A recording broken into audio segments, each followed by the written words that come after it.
네, 저는 그 세 번째 세션, DEF 2018의 세 번째 세션인 디지털 경제 사회에서 창업가 정신을 함양하기 위한 이상적인 생태계 구축의 진행과 좌장을 맡은 스타트업 얼라이언스 임정욱 센터장입니다. 이와 같이 의미 있는 포럼에 설 수 있게 돼서 영광입니다. 어제에 이어서 오늘은 그 디지털 경제 사회에서 창업가 정신에 대해서 좀 이야기를 해볼 거고요. 그래서 창업가와 그 생태계, 그리고 그런 생태계를 만들려면 어떻게 해야 되는지, 그런 것에 관해서 5명의 그런 연사를 모시고 진행을 할 예정입니다. 그리고 여러분들 그 프로그램 북내에 보면은 QR 코드가 이렇게 포함되어 있습니다. 그 QR 코드를 보시고요. 그것을 스캔을 하면 각 세션별의 발표 자료를 핸드폰으로, 스마트폰으로 미리 보실 수도 있고요. 그리고 강연을 들으시면서 궁금한 점이 있으시면은 그 심플로우를 이용해서 그 질문을 하실 수가 있습니다. 그러면 이따가 그 패널 토론 시간에 그 질문도 이렇게 받아서 연사분들께 질문을 할 예정입니다. 그러면 그 첫 번째 발표자를 모시겠는데요. 첫 번째 발표는 골드만삭스의 이재현 투자부문 그 한국 대표께서 디지털 경제에서 창업가 정신의 성공적 사례에 대해서 이야기를 해주시겠습니다. 골드만삭스의 그 홍콩에서 이렇게 근무를 하시면서요, 한국의 스타트업, 배달의 민족이라든지 직방 같은 곳에도 이렇게 투자를 하신 분입니다. 그래서 여러 가지로 생생한 이야기를 들을 수 있을 것으로 생각을 합니다. 네, 박수로 맞아주시기 바랍니다.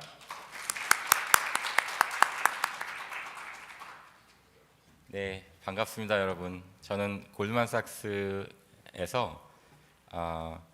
투자 부문에 있고요. 그 머천트 뱅킹 디비전 혹은 그 프린시플 인베스트먼트 에리아라 해서 저희는 PIA라고 부릅니다. 자기 자본 혹은 펀드를 운용해서 기업에 투자하는 프라이빗 에쿼티 비즈니스라고 보시면 되겠고요. PIA에서 한국 투자를 담당하고 있는 이재현이라고 합니다. 그 짧은 시간이지만 제가 사실 디지털 경제의 전문가는 절대 아니고요. 아마도 저희가 투자한 기업, 특히 이제 스타트업 중에서는 굉장히 많이 성장한 배달의 민족이나 직방에 저희가 좀 일찍 투자를 했어요. 그래서 아마 그러한 배경 이런 것들이 혹시 좀 관련이 많이 있을까 싶어서 제가 이 좋은 자리에 초대받은 걸로 이해를 합니다. 그래서 오늘 저는 좀 실제 투자를 하면서 이 디지털 경제의 어떻게 보면 대표 선수급들인 이런 기업들 어떻게 저희가 보았고 왜 좋았고, 그다음에 한국에서 이게 왜 잘 될 수 있는지 뭐 이런 다양한 말씀을 좀 드리고 싶고요. 앞서서 조금 일반적입니다만 저희가 처음에 배달의 민족과 직방을 투자하게 된 배경부터 좀 간단하게 말씀드릴게요. 굉장히 많이 거슬러 올라갑니다. 저희가 미국에서 골드만삭스가 이제 전 세계에 투자를 하고 있는데, 미국의 아라마크라고 하는 급식 업체가 있어요. 우리나라로 따지면 뭐 아워홈이나 이런 그 실제로 병원, 학교, 심지어는 뭐 교도소, 미국의 뉴욕 매츠 이런 야구장 가면 거기서 먹는 음식도 다 이 회사고요. 미국의 감옥에 가시면 거기서 먹는 음식도 이 회사 급식입니다. 그래서 그 회사에 저희가 주요 주주였고요. 10년 이상 투자를 했는데, 그 회사가 갑자기 이제 온라인 비즈니스를 키워나가기 시작합니다. 옛날 얘기입니다. 그 뉴욕이나 시카고 같은 대도시에서 변호사나 회계사님들처럼 야근이 많은 분들이 사내에서 이렇게 주문할 때 인터넷, 그러니까 핸드폰도 아니에요. 그 당시에는 인터넷으로 주문을 하면 배달을 해주는, 그걸 저희는 시임리스라는 서비스가 있었어요. 그 시임리스가 규모가 커지면서 분사를 하게 되고, 그럼 저희도 시임리스의 주주가 되죠. 그 시임리스가 나중에 미국의 그롭헙이라고 하는 배달의 민족과 같은 그 회사와 합병이 됩니다. 그래서 저희는 자연스럽게 그롭헙의 주주가 되었고요. 그 그롭헙이 상장을 해서 뭐 지금 시가총액이 8조 이상 되는 거대 기업입니다. 미국에서 가장 큰 음식 배달 업체고요. 그래서 이런 것들을 저희가 경험을 하면서 음식 산업이 이렇게 발전할 수 있구나라는 것을 저희가 좀 경험을 했습니다. 전 세계에 무엇이 그런 데가 있을까 이제 고민을 하게 되었고요. 한국은 그러면 저는 한국 담당이니까 한국을 볼 때 저는 처음부터 확신이 있었어요. 왜냐하면 제가 대학생 때 저는 한국에서 대학을 다녔는데 대학생 때 제가 농구를 예를 들어서 하다가 학교 운동장에서 거기서 중국집에 전화해서 짜장면 갖다 달라. 그럼 운동장에도 배달을 해준단 말이에요. 주소지도 없는데. 그 외국 나가보시면 아시겠지만 배달을 받는다는 게 굉장히 난이도가 높습니다, 사실. 그래서 우리나라는 옛날부터 그 뭐 중국집의 역할이라고 할 수도 있겠습니다만 이 배달 문화가 너무 발달돼 있고요. 두 번째로는 인구 밀도가 너무너무 높아요. 그렇지 않습니까? 미국과 한국만 단순 비교해도 10대 도시, 거의 뭐 뉴욕, 뭐 로스앤젤레스 쭉 나오겠죠? 우리나라는 뭐 서울, 부산 쭉 나올 테고 10대 도시의 총 인구만 이렇게 합쳐보면 같습니다. 그게 무슨 뜻이냐면 미국이 우리가 생각할 때는 한국에 비해서 굉장히 거대한 인구에 거대한 면적이고 배달 앱 측면에서 봐도 거대한 시장일 것 같지만 사실은 10대 도시, 주요 도시에 집중되어 있거든요. 그죠? 수요라는 것이. 그렇게 놓고 보면 한국이랑 미국이랑 같아요. 게다가 단위 면적당 예를 들면 음식점의 수, 배달이 가능한 음식점의 수 이런 식으로 저희가 숫자로 분석하다 보면 우리나라가 훨씬 높습니다. 훨씬 높고요. 우리나라는 보통 뭐 한 2, 30만 업체 정도 되지 않습니까? 지금 배달의 민족만 해도 한 14만 가맹점 있는 걸 제가 알고 있는데 미국 다 해봐야 뭐 8만 가맹점 막 이래요. 근데도 시가총액 지금 8조 넘어가고 있고 그래서 이건 된다. 2014년에 제가 이제 투자를 했는데 그때만 해도 정말 스타트업 기업다운 지금은 뭐 연간 거래액이 거의 5조가 넘는 거대 기업이 되었습니다만 그때만 해도 이제 빠르게 성장하는 거의 스타트업 단계였습니다. 그래서 배달의 민족을 만나게 되어서 굉장히 기뻤고요. 두 번째로는 우리나라에서는 인터넷 페네트레이션, 모바일 페네트레이션이 전 세계 1위예요. 우리 다 알고 계시지만 한국 사람들이 별로 자랑스러워하지 않습니다. 굉장히 자랑스러운 거거든요. 저희 부모님이 굉장히 어려운 예를 들면 뭐 카카오톡 뭐 선물 보내기 뭐 이런 거 이모티콘 이런 거 자유자재로 쓰시잖아요. 동영상도 잘 보내시고 화상 채팅도 잘 하시고 전 세계에 이런 나라가 별로 없습니다. 우리나라는 전 인구가 인터넷 모바일에 너무 익숙해요. 너무 사용을 잘 하십니다. 이런 나라가 별로 없어요. 그렇기 때문에 이 디지털 경제는 정말 우리나라에서는 중요한 투자 대상이다 라고 생각을 했어요. 배달의 민족은 실제로 여러 가지 중요한 의사결정을 하게 됩니다. 저희가 투자한 이후에도 제가 한 가지 말씀드리고 싶은 것은 외국과 한국의 차이점이 뭘까요? 외국은 수수료라는 부분에 대해서 관대해요. 어떤 뜻이냐면 예를 들어서 뉴욕에서 음식을 드시면 음식 드시고 거기 봉사료를 자율적으로 적게 돼 있잖아요. 해외에서 보통 뉴욕 같은 경우는 요즘은 한 20% 정도 봉사료를 주던데 한번 생각해 보세요. 여러분 한 5천 원짜리 점심 드시고 1,000원의 봉사료를 주신다는 거는 굉장히 큰 일이거든요. 10,000원짜리면은 2,000원인데 하지만 거기서는 당연히 지불을 합니다. 그래서 이 봉사료라는 것에 굉장히 관대하고 우리나라는 관대하지 않아요. 뭐 좋고 나쁘고는 따질 건 아닌 것 같고요.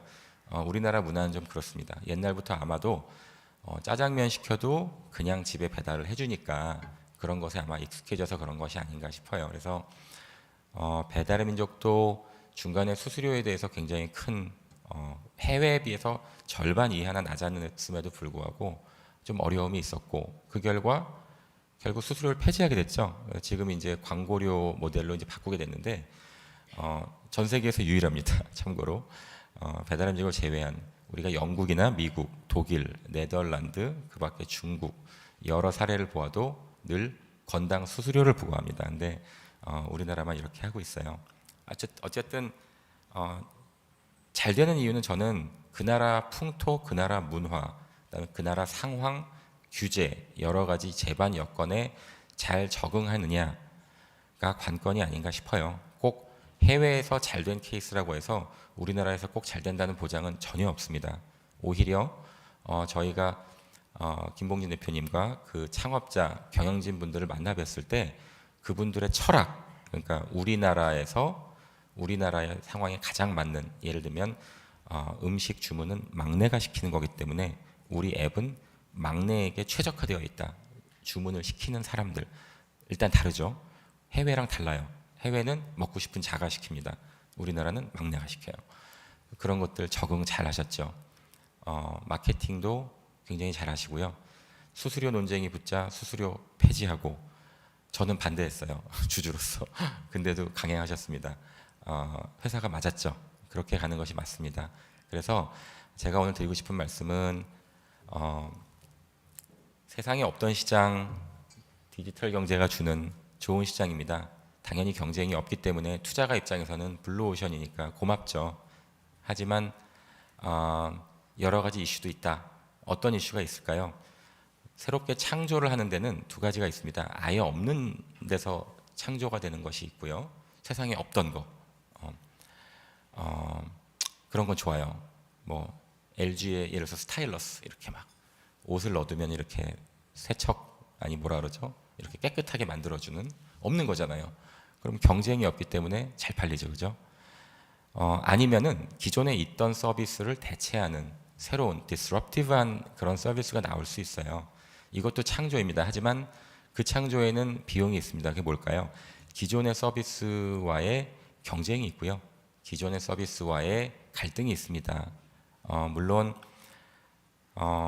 배달의 민족 같은 경우는 요즘 여러분들 집에 이제 계시면 옛날 제가 기억에는 아파트에 살면 적어도 주방에 한 칸 정도 이렇게 서랍을 열면 전단지가 꽉 차 있었거든요. 중국 음식, 뭐 서양식, 치킨집, 뭐 피자집.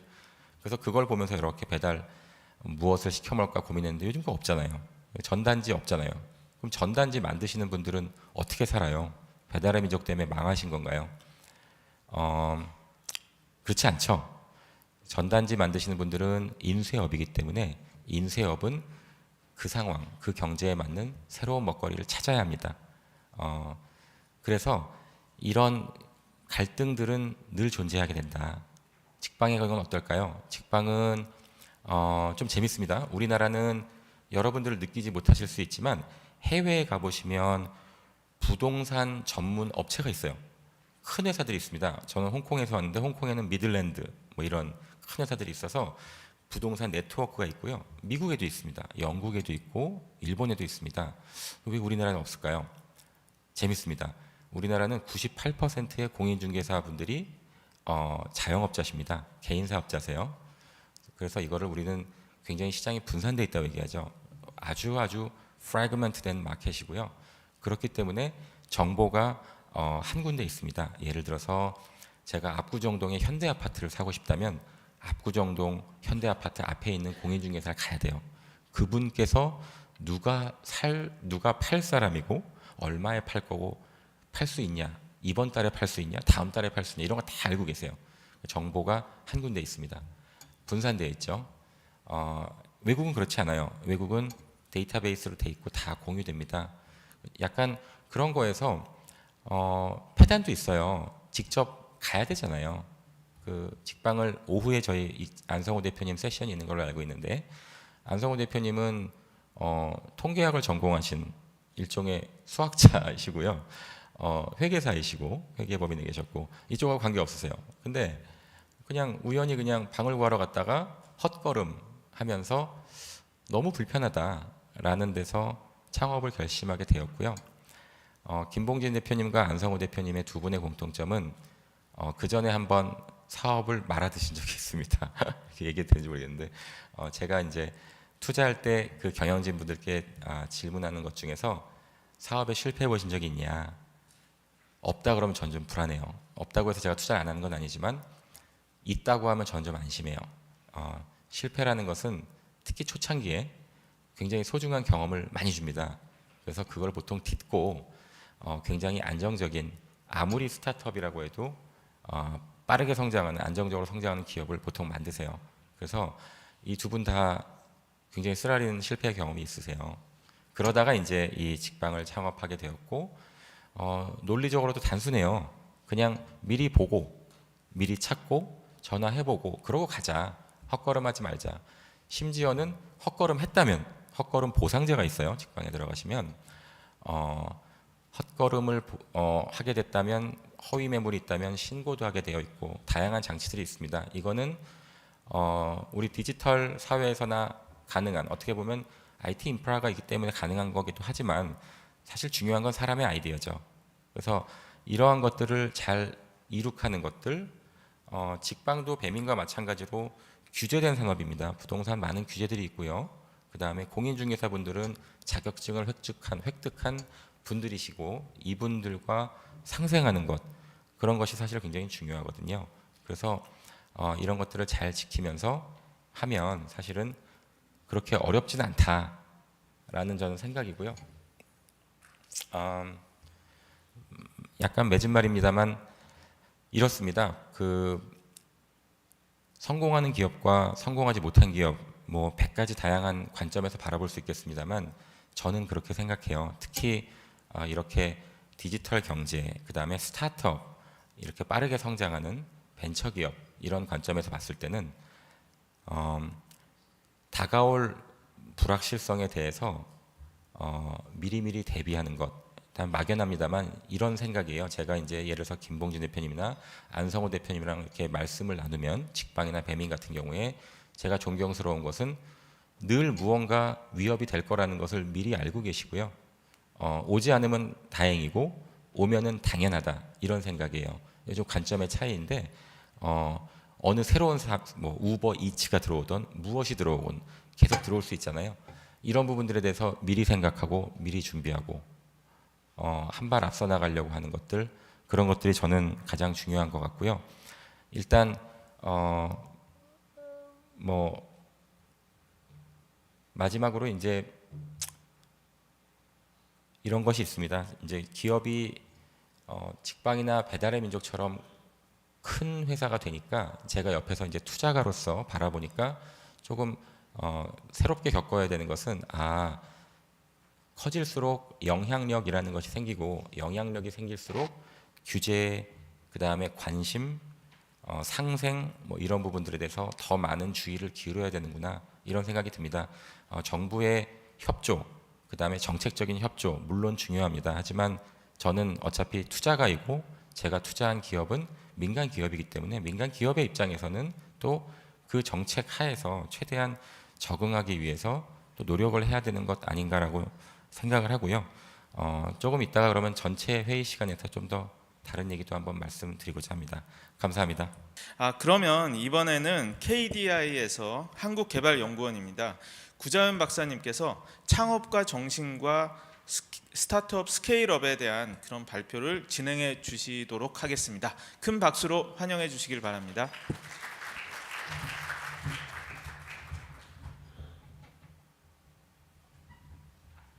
먼저 저희 회사부터 소개를 말씀드리면요. 저희 회사는 1971년에 설립이 되어서 우리나라 경제 발전 과정에서 여러 가지 정책 대안을 하는 정부 싱크탱크인데요.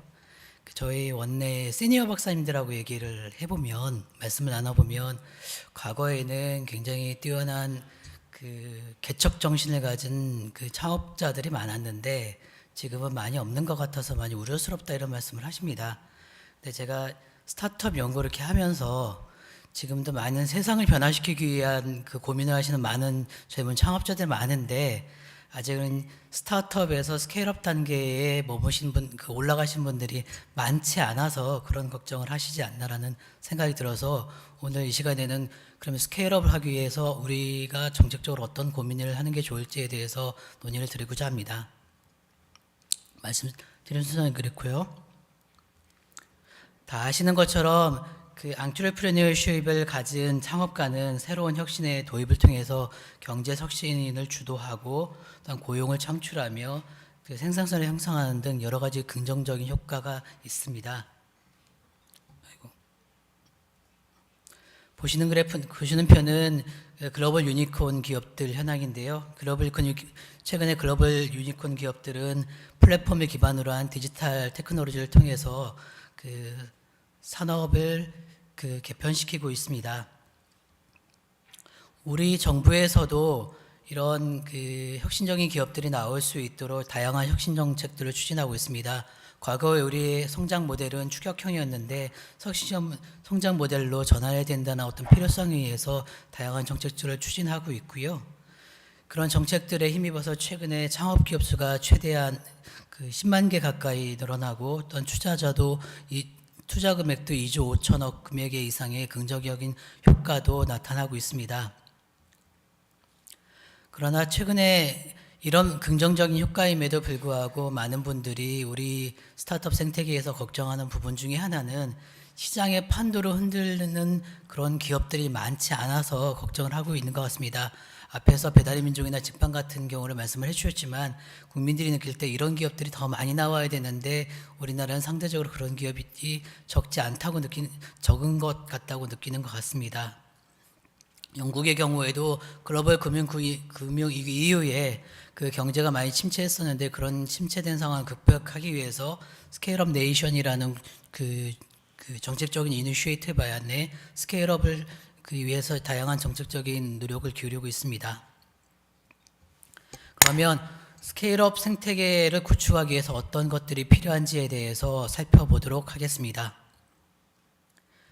스케일업을 하기 위해서는 경제학에서는 수요와 공급이라는 얘기를 많이 하는데요. 이쪽에서는 생태계라는 말을 많이 하더라고요.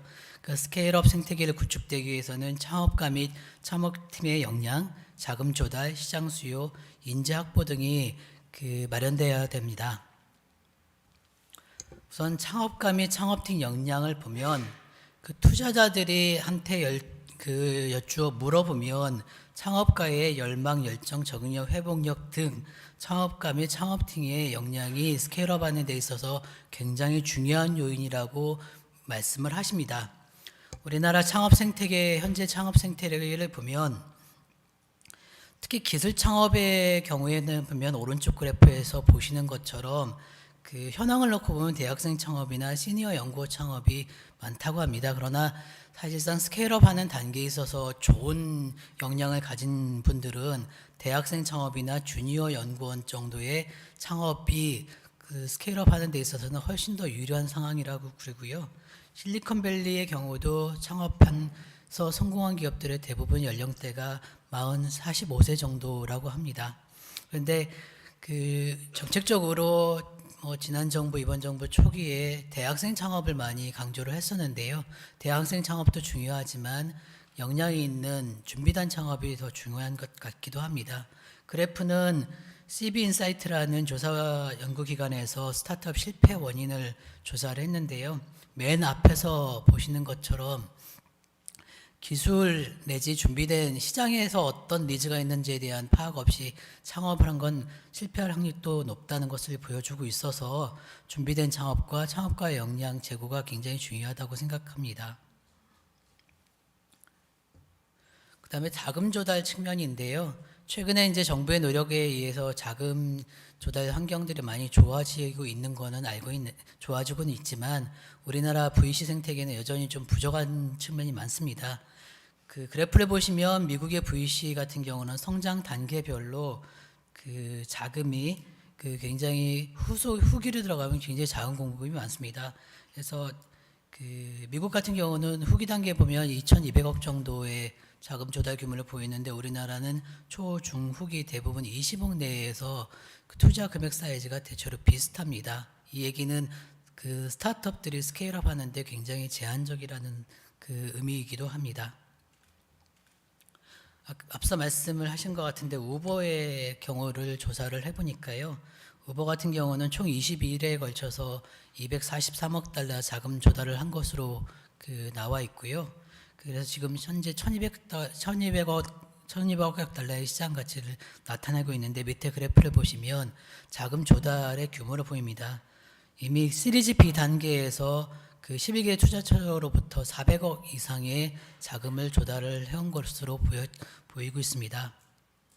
그래서 저희가 다양한 것들이 있겠지만 스타트업 저희가 이번 발표를 위해서 스타트업 생태계 내에서 초, 중, 후기의 창업 기업들과 VC들, AC들, 엑셀러레이터들한테 FGI를 실시를 했었는데요. 그 자금 조달에서 중요한 정책적으로 앞으로 고민해야 될 게 무엇이냐고 저희가 여쭤본 적이 있습니다. 그래서 굉장히 중요하게 그 문제의식을 갖고 있는 부분이 차등 의결권이라는 부분이었습니다.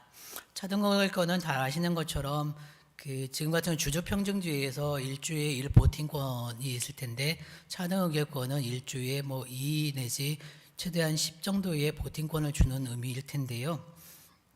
그 저희가 그 인터뷰한 그 FC한 기업 중에 한 군데가 자기가 이제 초기에 파운딩 멤버들한테 지분을 많이 나눠주다 보니까 지금 시리즈 C 정도에 오는 기업이 있었는데 벌써 이제 지분율이 30% 정도였다고 합니다. 추가적인 투자를 받으려고 하니 투자자들도 그 지분 그 투자자 입장에서는 스타트업한테 보는 거는 창업 CEO의 역량이 굉장히 중요한데 CEO의 역량이 경영권이 좀 불안한 거 아니냐 해서 투자도 꺼려지게 되고 또한 투자 스타트업 입장에서도 그 추가적인 투자를 받으려면 이제 경영권이 불안하다는 모습이 있어서 고민이다라는 얘기를 하셨고요. 이 부분에 대해서 스타트업들은 당연히 뭐 차등 의결권에 대해서 찬성의 입장이셨고 또한 엑셀러레이터 그 스타트업을 발굴해서 보육 육성하는 엑셀러레이터도 꼭 필요하다는 입장이셨고요. 또한 VC들은 원론적으로는 찬성을 하는데 그 VC들에서 보면 그 스타트업 CEO한테 역량이 기업을 경영하는 것보다는 기술 개발을 더 잘하실 수 있는 역량이 있어서 대표가 때로는 바꿀 필요도 있는데 이런 부분에 대해서 우려스럽다는 의견도 있으셨습니다. 차등의결권 해외 사례를 보시면 미국, 영국, 캐나다, 스웨덴 등 대부분의 서구에서 많은 국가에서 시행을 하고 있고요. 그 표는 미국 같은 경우 그 미국 기술기업의 차등의결권 그 상장 추이입니다. 2017년에 보시면 43% 정도가 그 차등의결권을 통한 상장을 하고 있는 것으로 보여집니다.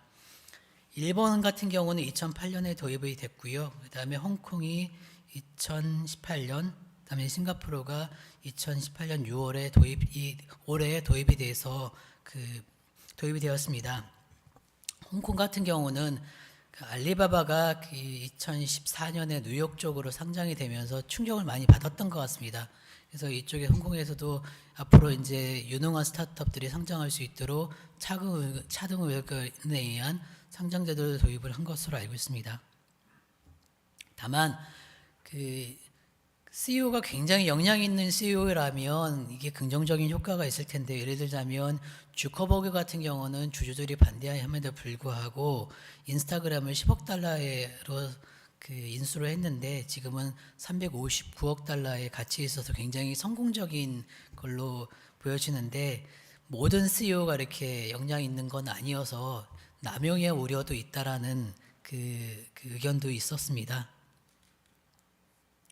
자금 회수에 대해서 말씀드리면 그 우리나라 자금 회수 시장에 대해서 걱정을 많이 하시고 특히나 IPO 대부분의 IPO고 M&A 시장이 굉장히 활성화가 안 돼 있다는 우려를 많이 하십니다. 그래서 M&A를 활성화할 수 있는 방법이 무엇이 있을까라는 의견에 대해서 스타트업 내에서는 기존에 우리나라에서 정책적으로는 M&A를 할 수 있는 매수 주체가 대기업뿐이다라는 의견이 굉장히 많아서 대기업이 M&A 할 수 있는 제도적인 고민을 많이 했었는데요. 그 스타트업 생태계 내에서는 그러지 말고 이제 스타트업들이 그 M&A를 할 수 있는 것을 고민을 더 많이 해야 된다는 의견이 많았습니다. 구글 같은 경우는 거의 200회 이상의 M&A를 해서 성장을 한 기업으로 알고 있고요.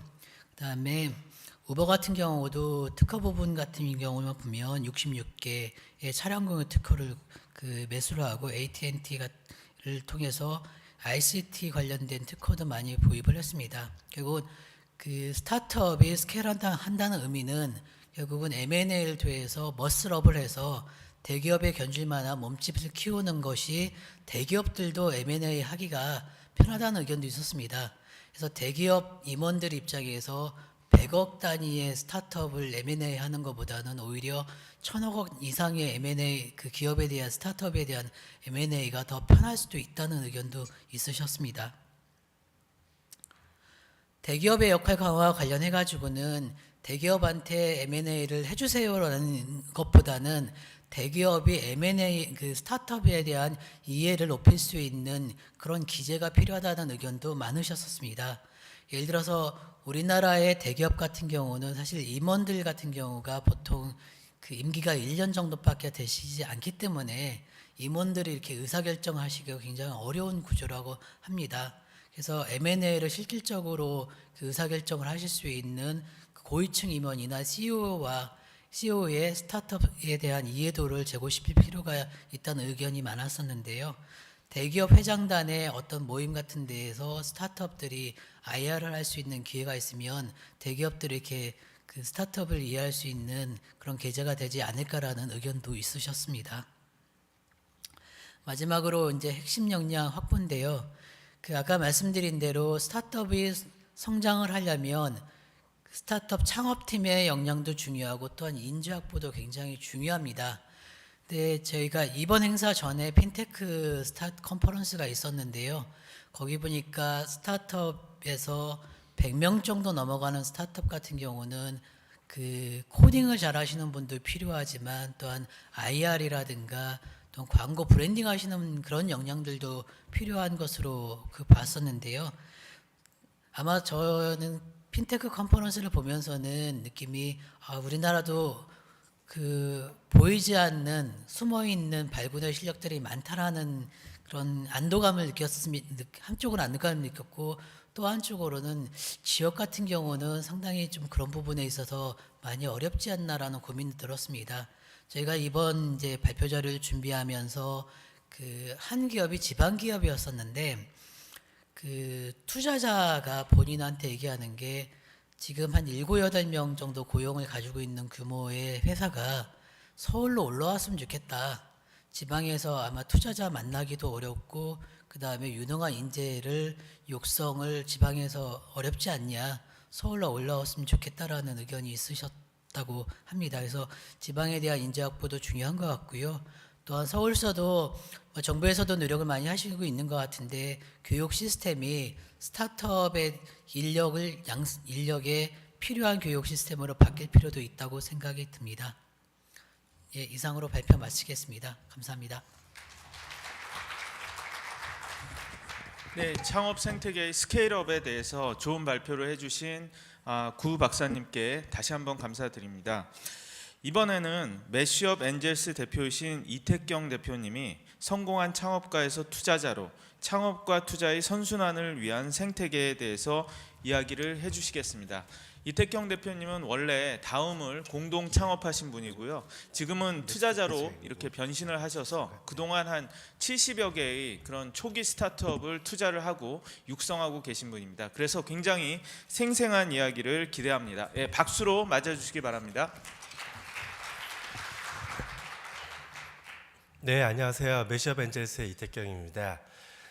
오늘 제가 이제 말씀드릴 주제는 성공한 창업가에서 투자자로 그리고 이제 창업가 투자자의 선순환을 위한 생태계가 어떨까 이런 걸 한번 제가 나름대로 생각한 것을 한번 정리를 해봤습니다.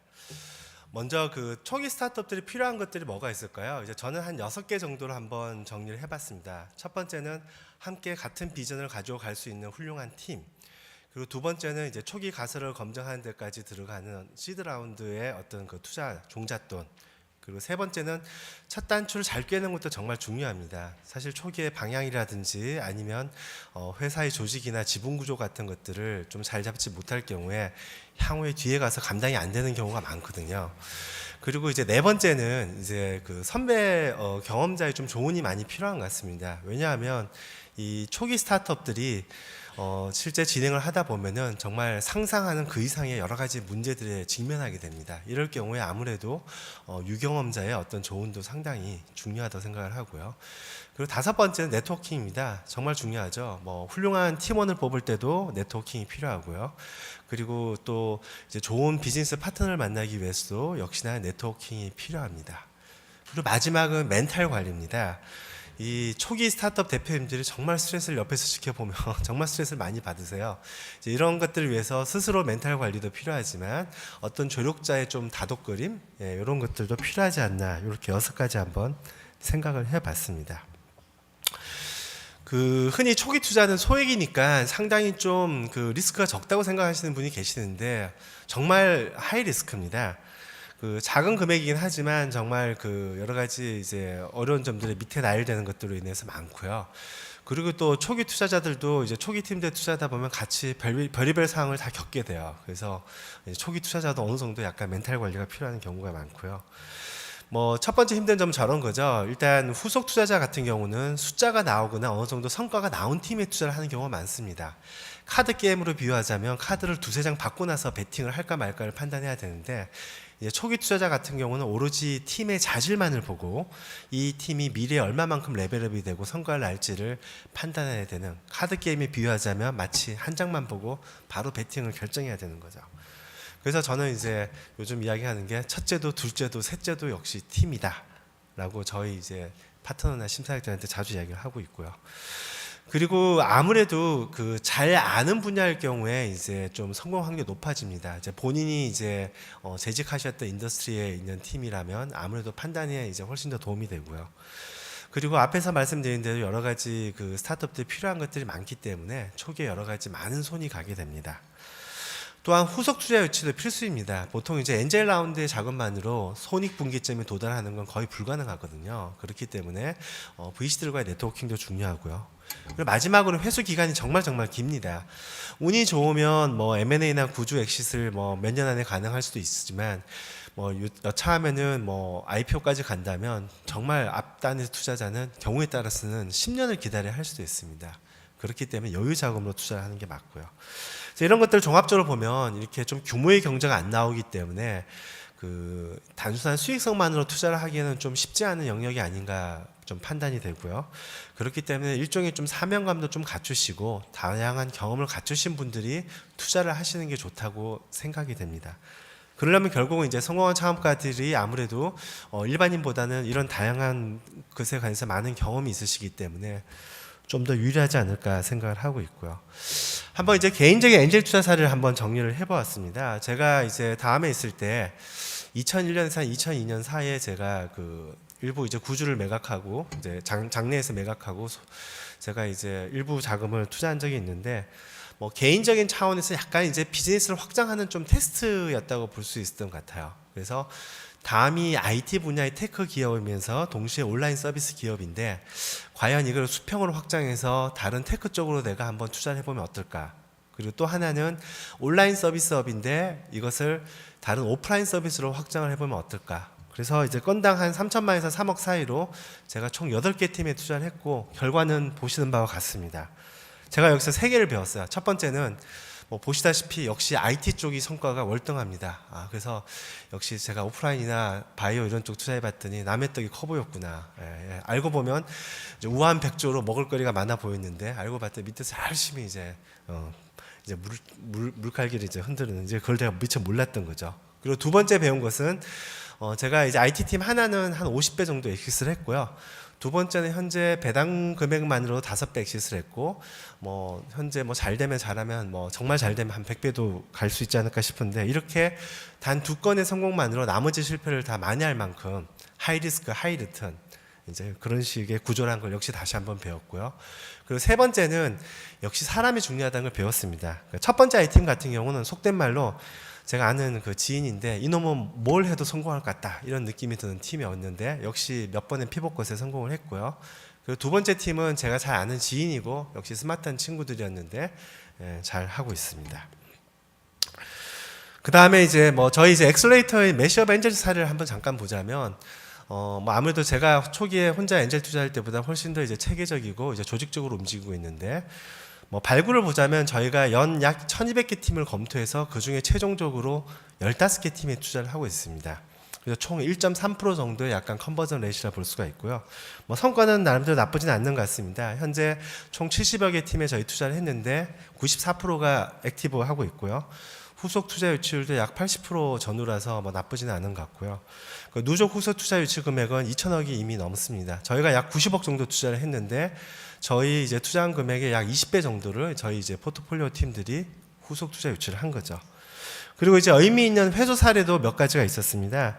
M&A가 총 저희 3건이 있었는데요. 호익 컴퍼니는 저희 다른 포트폴리오 팀인 하우투메릭 팀이 인수를 했어요. 단 6개월 만에. 저희도 깜짝 놀랐어요. 저희 모르게 서로 연애를 하고 있는 줄 몰랐는데 거의 기록적인 엑시트였고요.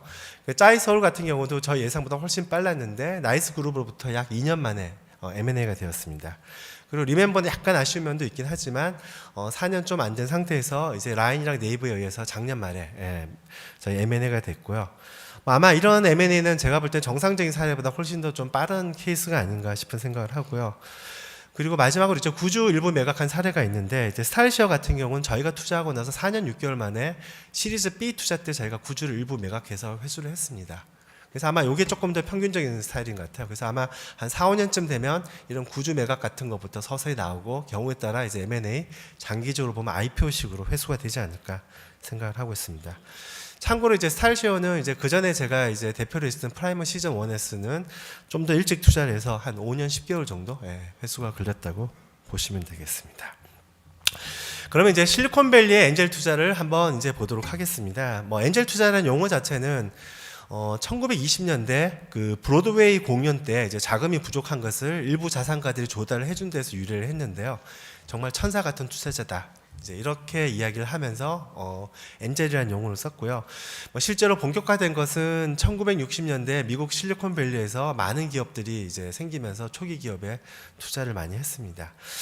결국 이제 아까 앞에서 말씀드린 대로 이제 하이 리스크, 하이 리턴을 이제 감수하는 투자자고요. 그리고 이제 초기 스타트업들에게는 데스밸리를 넘는 어떤 좋은 다리 역할을 한다고 보시면 됩니다.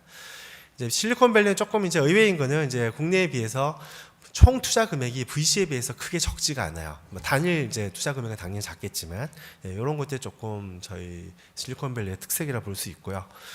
그리고 이제 엔젤 투자자들 구성을 보면 아무래도 성공한 창업가라든지 대기업의 임원 같은 그 비즈니스 실무자들 그리고 이제 기타 기존에 투자하신 경험이 있으신 분들이 많으세요. 그래서 단순히 자금만 투자하시는 차원보다는 여러 가지 본인들의 경험에 관련돼서 이제 밸류 애드 하시는 분들이 많기 때문에 이제 이런 것들이 스타트업 생태계를 훨씬 더 풍부하게 만들지 않았나 싶은 생각이 듭니다. 이제 한편 이제 국내 엔젤 투자자를 보면 이제 역사를 보자면 이제 1990년대 말 그 국내의 벤처 호황기 때 이제 정말 많은 이제 투자가 이루어졌었고요. 반면에 이제 2000년대 나스닥이 이제 붕괴되고 그 벤처 거품이 꺼진 다음엔 다시 암흑기가 왔습니다. 그리고 다시 이제 2010년부터 조금씩 이제 그 투자가 늘고 있고요. 뭐 KBIC 집계로는 작년에 약 3천억 가까운 금액을 이제 투자를 했다고 하고 있고요. 이는 아직 미국의 엔젤 투자 규모에 비하면 약 100분의 1이라서 부족한 점이 있긴 합니다. 뭐 GDP나 인구를 감안하더라도요. 그리고 이제 국내는 미국과 달리 아직까지는 이제 성공한 창업가나 비즈니스 실무자의 좀 비율이 상대적으로 좀 낮은 것 같아요. 꾸준히 늘고는 있지만 일반인이나 전문직이나 이제 일부 자산가들의 좀 엔젤 투자가 좀 활발히 되고 있는 것 같고요. 그래서 뭐 앞으로는 좀 양적인 성장도 필요하지만 좀 더 그 단순한 돈뿐만 아니라 여러 가지 밸류를 애드하실 수 있는 창업가나 비즈니스 실무자 분들의 좀 투자가 더 활성화되었으면 하는 바람이 있습니다. 그리고 이제 좀 국내에 좀 독특한 거는 이제 정부 지원 사업인데 이게 일부 그 엔젤 투자자를 대체하는 것 같기도 해요. 경우에 따라서는 이제 경쟁이 되기도 합니다. 예를 들면 이런 거죠. 만약에 뭐 500만 원 투자하시는 엔젤 투자자분이 계시는데 이분이 돈뿐만 아니라 다른 밸류를 애드 하시는 게 있으면 스타트업이 찾아가겠지만 그냥 단순히 돈만 500만 원 투자하신다. 그러면은 그냥 요즘 뭐 정부 지원 사업 몇 천만 원짜리 타기 쉬우니까 이제 그걸 타러 간다는 거죠. 그리고 이제 일부 블랙 엔젤도 약간씩 존재해서 좀 문제가 되고 있는데 뭐 결국 저는 이제 과도기적 단계라고 생각을 하고 있고요. 이제 미국이 1960년대 시작한 것에 비해서 저희는 본격적으로 시작된 것은 1990년대이기 때문에 아직 역사가 짧은 관계로 갈 길이 먼데 시간이 지나면 훨씬 더 호전되지 않을까 기대를 해봅니다. 그러면 이제 그 성공한 창업가에서 투자자로 어떻게 변신을 하는가를 보면은 그 훌륭한 선수가 훌륭한 코치가 항상 될 수는 없다고 생각을 합니다. 그래서 역시 성공한 창업가라고 모두 훌륭한 투자자가 되기는 쉽지 않다고 생각을 하고요. 뭐 적성이 안 맞는 분도 많으세요. 그래서 어떤 분은 투자자 하시다가 난 도저히 적성이 안 맞아 하시면서 다시 연쇄 창업을 하시기도 합니다. 그리고 또 이제 가장 좀 강한 허들 중에 하나가 좀 성공한 창업가의 에고가 너무 강한 게 이게 조금 약간 훌륭한 투자가 되는 약간의 걸림돌이기도 한 것 같습니다. 이게 창업을 하시고 어떤 강한 멘탈과 비즈니스 의지로는 상당히 도움이 되시는데 이게 후배 창업가들에게 너무 강하게 또 주입을 하시다 보면은 좀 안 맞는 경우가 있는 것 같더라고요. 그래서 먼저 이제 나의 성공 방식만이 유일한 정답이 아니라는 오픈 마인드가 필요한 것 같고요. 그리고 일방적인 설교만 하실 게 아니라 좀 스타트업의 말에도 많이 귀를 기울일 필요가 있을 것 같습니다. 저도 사실 그 스타트업들 통해서 거꾸로 저희가 배우는 것들이 많거든요. 그리고 이게 마지막이 제일 중요한 것 같은데 본인은 주인공이 지금 아니라 이제 옆에서 돕는 조력자로서 투자자라는 것을 조금 이제 인식하셔야 되지 않을까. 가끔 보면 이제 옛날 창업가 시절을 자꾸 좀 착각하셔서 너무 본인이 주인공처럼 좀 강하게 주장하시는 경우가 있는데 좀 선생님병이라고 할까요? 이런 것들 조금 이제 자제하셔야 되지 않을까. 그리고 전업 투자자의 변신은 훨씬 더 장기간 보시고 가셔야 되기 때문에 좀 더 리스크가 큰 것 같아요. 뭐 본인이 창업하시는 것과 달리 투자를 하시면 여러 개 팀에 투자하시거나 펀드를 운영하셔야 되는데 그러면 마지막 엑시까지 10년이 넘는 경우가 많습니다. 예. 그래서 이런 좀 장기적인 호흡들 중요한 것 같고요. 마지막으로 한번 그러면 이게 이제 선순환되는 스타트업 생태계는 어떻게 만들어지는 게 바람직할까 생각을 해봤는데 이제 숙제 중에 하나가 이제 스타트업을 위한 초기 정보는 많은데 초기 투자자를 위한 정보는 아직까지 많이 부족하다는 것입니다. 이제 뒷단의 VC 같은 경우는 그래도 많이 시스템이 셋업되고 정보가 공유되는데 이 앞단의 초기 투자자 아직 성공 사례도 적고 정보들이 많이 부족한 것 같아요. 근데 뭐 저는 이제 결국은 이게 책으로는 배울 수 없는 것 같고 결국 투자는 진짜 스타트업도 그렇지만 투자는 정말 실전이라고 생각을 합니다. 그래서 뭐 저희가 자전거에서 균형 잡는 거를 책으로 보고 자전거를 배울 수는 없잖아요. 그렇듯이 직접 경험을 해보시는 게 제일 좋고 성공한 창업가 분들이 뭐 스타트업들이 마치 인턴을 해보고 하시듯이 뭐 기존의 엑셀레이터 같은 데서 심사학이나 벤처 파트너 해보시고 좀 시행착오를 줄이시는 게 좋은 방법이 아닌가 싶은 생각이 들고요. 뭐 영원한 숙제 중에 하나죠. 또 하나는 이제 엑시스입니다. 이 엑시스는 뭐 자금이 선순환되는 데도 중요하지만 인재가 선순환되는 데도 역시 엑시스 중요한 것 같습니다. 그래서 뭐 이제 성공한 창업가가 엑시스를 해야지 역시 이제 다시 연쇄 창업가가 되든 훌륭한 투자자가 될 수 있는 거죠. 뭐 이를 위해서는 역시나 뭐 IPO 활성화나 M&A 활성화의 숙제가 있는 것 같고요. 그리고 또 하나는 이제 사회적 마인드 변화의 좀 필요성이 필요한 것 같습니다. 이제 일부 대기업들이 이제 예전에 좋은 관례를 못 남겨서 좀 부정적인 기업에 대한 마인드들이 있으신데 좀 창업가에 대한 존중도 좀 필요한 것 같고요. 그리고 M&A를 단순한 먹튀나 뭐 대기업의 골목 상권 진입으로 보는 것이 아니라 좀 이런 그 전체적인 경제 구조의 선순환 차원에서 좀 봐주시는 게 필요한 것 같고요. 마지막으로 뭐 정책적인 지원도 유인 요소가 되는 것 같습니다. 실제 소득 공제가 많아지면서 엔젤 투자자가 많아진 그런 효과도 있었고요. 뭐 양도소득세 같은 것들 조금 더 개선되면 좋을 것 같고요. 마지막으로 이제 그 중기부가 새로 지금 추진하고 계시는 구주 인수 프로그램도 저는 긍정적으로 봅니다. 이제 초기 창업가 같은 경우 회수까지 많은 기간이 걸리는데 이 부분을 조금 더 당겨주시면 좀 더 활성화되지 않을까 싶습니다. 예, 감사하고 또 구체적인 내용은 이따 저희 패널 선을 때 말씀드리도록 하겠습니다. 감사합니다. 네, 본인의 경험에서 우러나온 아주 좋은 사례들을 이렇게 소개해 주신 이태경 대표님께 감사드립니다. 다음은 GS 홈쇼핑의 미래사업본부의 박영훈 전무님께서 대기업과 스타트업의 상생 전략 및 사례에 대해서 발표를 해주시겠습니다. 많이들 모르시는데요. 사실 스타트업 생태계에 가장 많이 이렇게 투자를 하고 육성을 하는 대기업이 GS 홈쇼핑입니다. 그 주역이신 박영훈 전무님께 박수 부탁드립니다. 안녕하세요, 박영훈입니다. 제가 오늘 말씀드릴 주제는 우리나라의 미래와도 관련된 이야기입니다. 과거 50년 동안 한국 경제를 빠른 속도로 성장을 시켜왔고 성공적인 모델이라고 전 세계적으로 인정받고 있는 이 우리 경제 성장의 주역으로서의 대기업들이 존재했습니다. 그 부분을 다들 인정하실 텐데 오늘 시점에서 생각을 해보면은 우리 경제의 주역이었던 많은 대기업들이 큰 어려움에 봉착해 있습니다. 추가적인 성장이 어렵고 글로벌 마켓에서 지금 현재 가지고 있는 위상을 계속 유지할 수 있을 것이냐라는 근본적인 딜레마에 빠져 있는 게 현실입니다. 현대차가 그렇고요. 삼성전자가 최근에 중국에서 어려움을 겪고 있고, 뭐 조선이나 뭐 건설 등등 우리 경제의 근간을 이루고 있는 산업들이 다들 어려움을 겪고 있다는 걸 여기 계신 분들 잘 아실 겁니다. 그러면 반면에 새로운 글로벌 경제 주역으로 떠오르고 있는 기업들을 보면은 대부분 다 기술 기반의 스타트업으로 출발한 뭐 애플도 그렇고 뭐 페이스북이나 구글이나 이런 모든 회사들이 갖고 있는 어떤 태생적인 배경 또는 철학적인 배경이 우리가 여태까지 가지고 있었던 경제 발전의 모델과 큰 차이를 가지고 있다. 이 갭을 어떻게 해소할 것이냐라는 게 큰 문제입니다. 물론 우리나라에서도 자체적인 생태계를 구축해서 한국적인 모델의 스타트업들이 많이 나오고 있고 성장을 하고 있습니다. 그건 당연히 긍정적인 모습이고요. 그쪽에서도 끊임없이 발전이 이루어지는 것이 반드시 필요합니다만, 우리가 여태까지 가졌던 성과를 그렇다고 버리고 갈 거냐라는 퀘스천에 대해서 답이 필요합니다.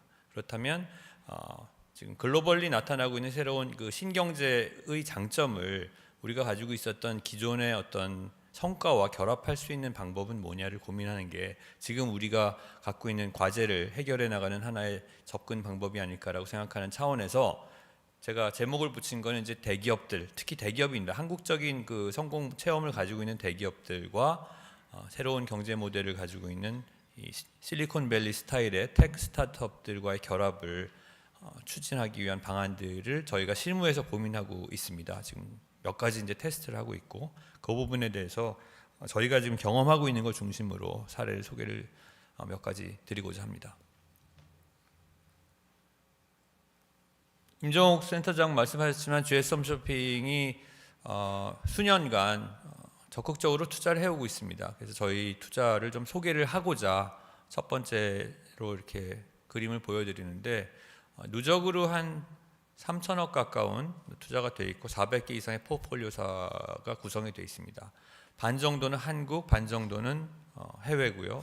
그다음에 경영권 기준으로, 그러니까 투자 이 포맷 기준으로는 절반은 직접 투자, 나머지 반은 이제 펀드에 들어가 있습니다. 이런 투자 그 포트폴리오를 구성을 한 이유를 생각을 해보면, 제일 큰 이유는 아까 말씀드린 대로 GS 홈쇼핑이라는 뭐 대기업입니다. 대기업이 갖고 있는 성장의 한계 또는 새로운 비즈니스 모델의 한계를 극복하고자 포트폴리오적인, 그러니까 스타트업 포트폴리오를 구성을 했는데, 이 구성한 포트폴리오를 어떻게 활용할 것이냐라는 게 이제 근본적인 질문입니다.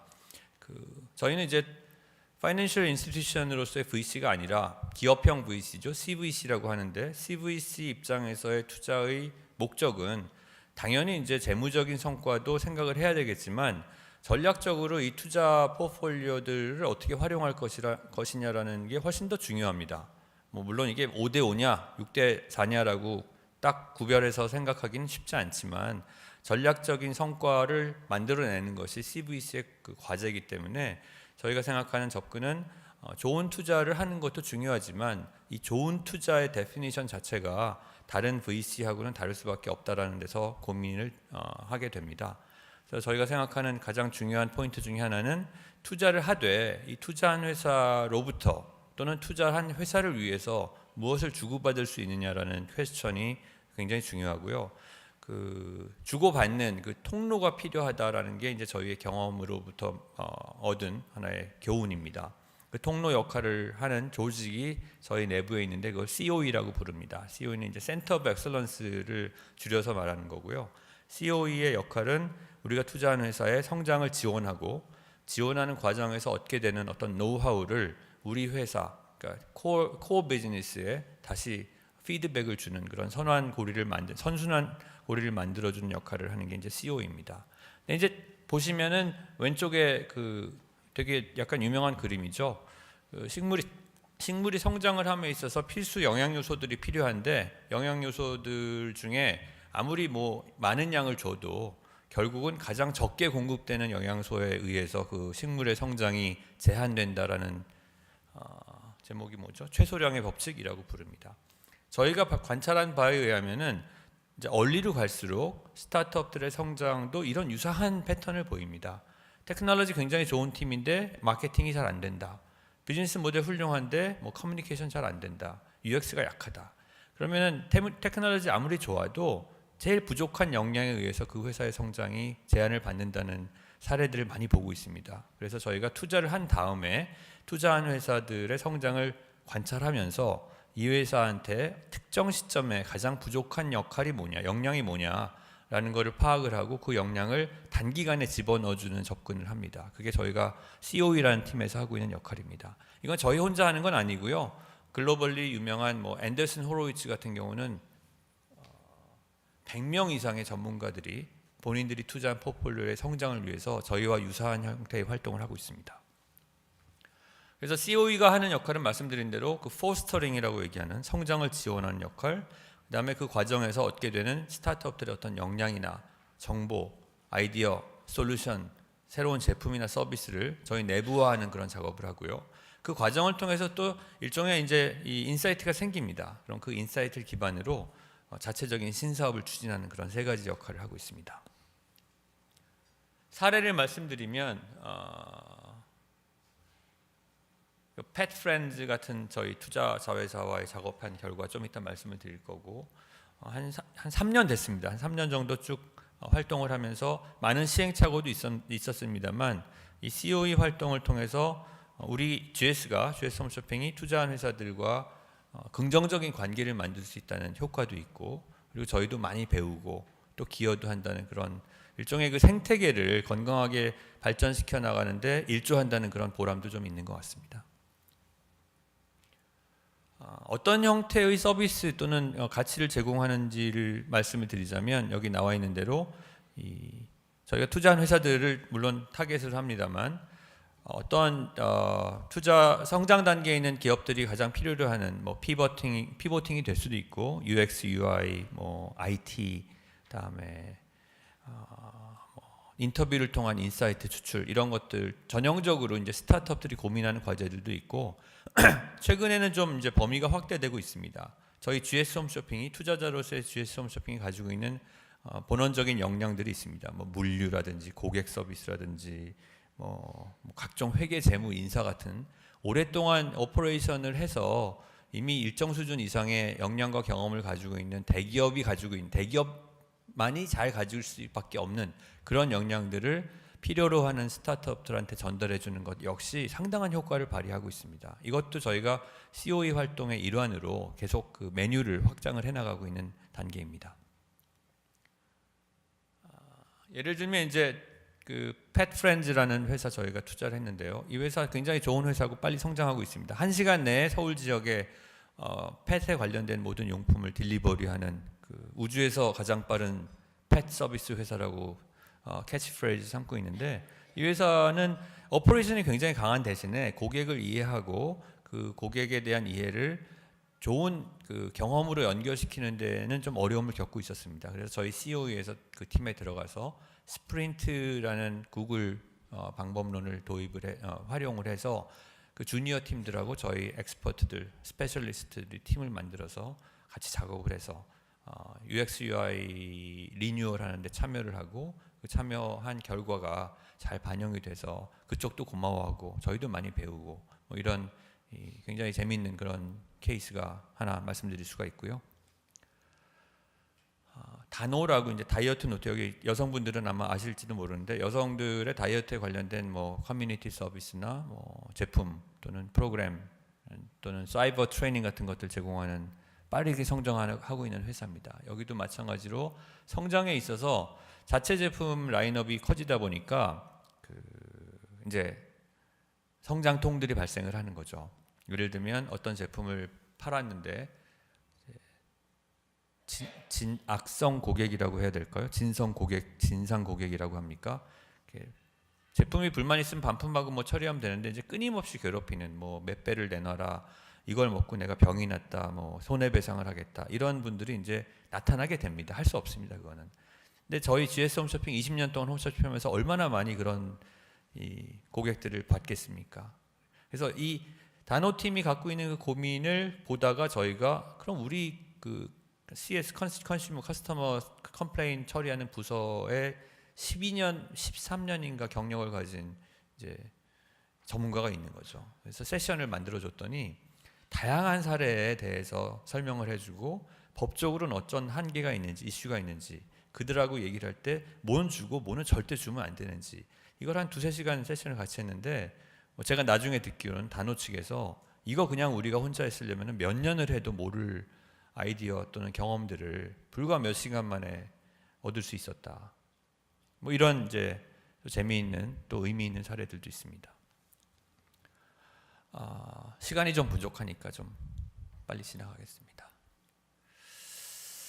이제 아까 제가 말씀드린 큰 세 개의 그 방향성 중에 이제 포스터링이라는 사례를 말씀드렸고, 두 번째로 단순히 이제 저희가 갖고 있는 역량이나 자원을 가지고 도와주는 것도 있지만 스타트업 투자를 통해서 저희 회사도 뭔가를 얻어야 됩니다. 뭘 얻을 거냐 생각해 보면 일단 뭐 새로운 제품을 소싱해서, 저희 리테일러니까 저희 플랫폼을 통해서 파는 거 당연히 하는 거고요.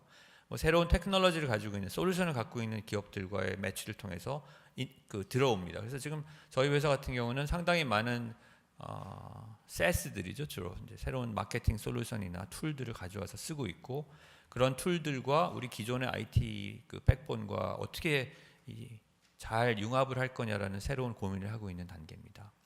그 중에서 이제 가장 우리 회사에 근본적인 임팩트를 줬던 게 뭐냐 생각을 해보면, 스타트업이 갖고 있는 어떤 장점들이 있습니다. 다이내믹하고 빨리 움직이고 플랫한 오가니제이션 구조를 갖고 있고 창의적이고 뭐 이런 것들을 생각해 보면 대기업이 갖고 있는 장점들과는 좀 반대거든요. 그래서 대기업으로서 이제 우리도 빨리 변화하고 경쟁도 치열한 세상에 살아남기 위해서는 스타트업처럼 일을 하면 좋겠는데라는 고민하는데, 책 읽고 강의 듣고 뭐 컨퍼런스 다니고 아무리 노력을 해도 사실 잘 체화하기 어렵습니다. 경험을 하기 전에는. 그래서 저희가 이제 고민 끝에 만든 프로그램이 미국에 있는 그 500 스타트업이라는 저희 이제 투자사 중에 하나입니다. 이 팀이 갖고 있는 방법론 중에 하나가 이제 디스트로 도조라는 프로그램이 있는데, 이건 뭐냐면은 자기들이 투자한 회사들을 한 10개, 20개 정도 모아놓고 한 3개월 정도 트레이닝을 하는데, 트레이닝의 방법이 거의 같이 앉아서 퍼널 같이 그려주고 코호트 분석 같이 해주고 데일리로 테스트하고 다음날 결과 리뷰하고 이런 과정을 하는 걸 저희가 몇 번을 참석을 하면서 배웠습니다. 그래서 저희가 프로포즈를 했죠. 디스트로 도조한테 뭐 당연히 이제 이 회사는 자기네 투자한 회사들을 대상으로 프로그램을 제공하는 회사인데, 우리 주주기도 하고 파트너기도 하니 우리를 위해서 한번 해다오라고 프로포즈를 해서 한번 만들었습니다. 이게 작년에 한 건데요.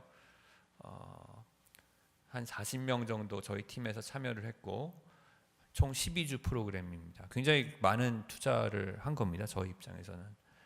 이렇게 해서 디스트로 도조라는 이 프로그램을, 이게 스타트업의 방법론이죠. 어떻게 보면 이제 그 그로스 해킹을 일종의 프로그램으로 편성한 거라고 생각을 하시면 됩니다. 그래서 보시면은 저희 내부 팀들, 내부 팀이 4개가 만들어졌고요. 그다음에 저희가 투자한 회사 10x10, 그다음에 29cm까지 6개의 팀으로 구성을 해서 3개월 동안 트레이닝을 해서, 결국 이 과정을 통해서 저희가 배운 거는 스타트업은 이렇게 일하는구나, 가설 드리븐이라는 게 뭐구나, 데이터를 어떻게 봐야 되는구나, 조직은 이렇게 바뀌어야 되는구나. 그래서 이제 여기서 이때 이제 체험으로 배운 여러 가지 컨셉들을 지금 잘 활용을 하고 있고, 일부 팀들은 점점 확대를 해나가고 있습니다. 데이터 드리븐, 가설 드리븐, 뭐 스크럼, 뭐 애자일하게 조직 구성하기, 뭐 스프린트로 아이디어를 빨리 만들어내기, 뭐 이런 것들을 직접 체험을 하면서 워킹 레벨에서 경험을 갖게 되는 게 얼마나 이 회사 전체의 트랜스포메이션에 중요한 역할을 하는지를 저희가 굉장히 많이 배웠습니다. 이런 형태의 그 교류를 통해서 대기업들이 스스로 변화해 나가는 것이 스타트업 에코시스템에 참여함으로써 얻을 수 있는 굉장히 큰 밸류 중에 하나가 아닌가라고 생각을 합니다. 이런 뭐 재미있는 사진들도 있고요.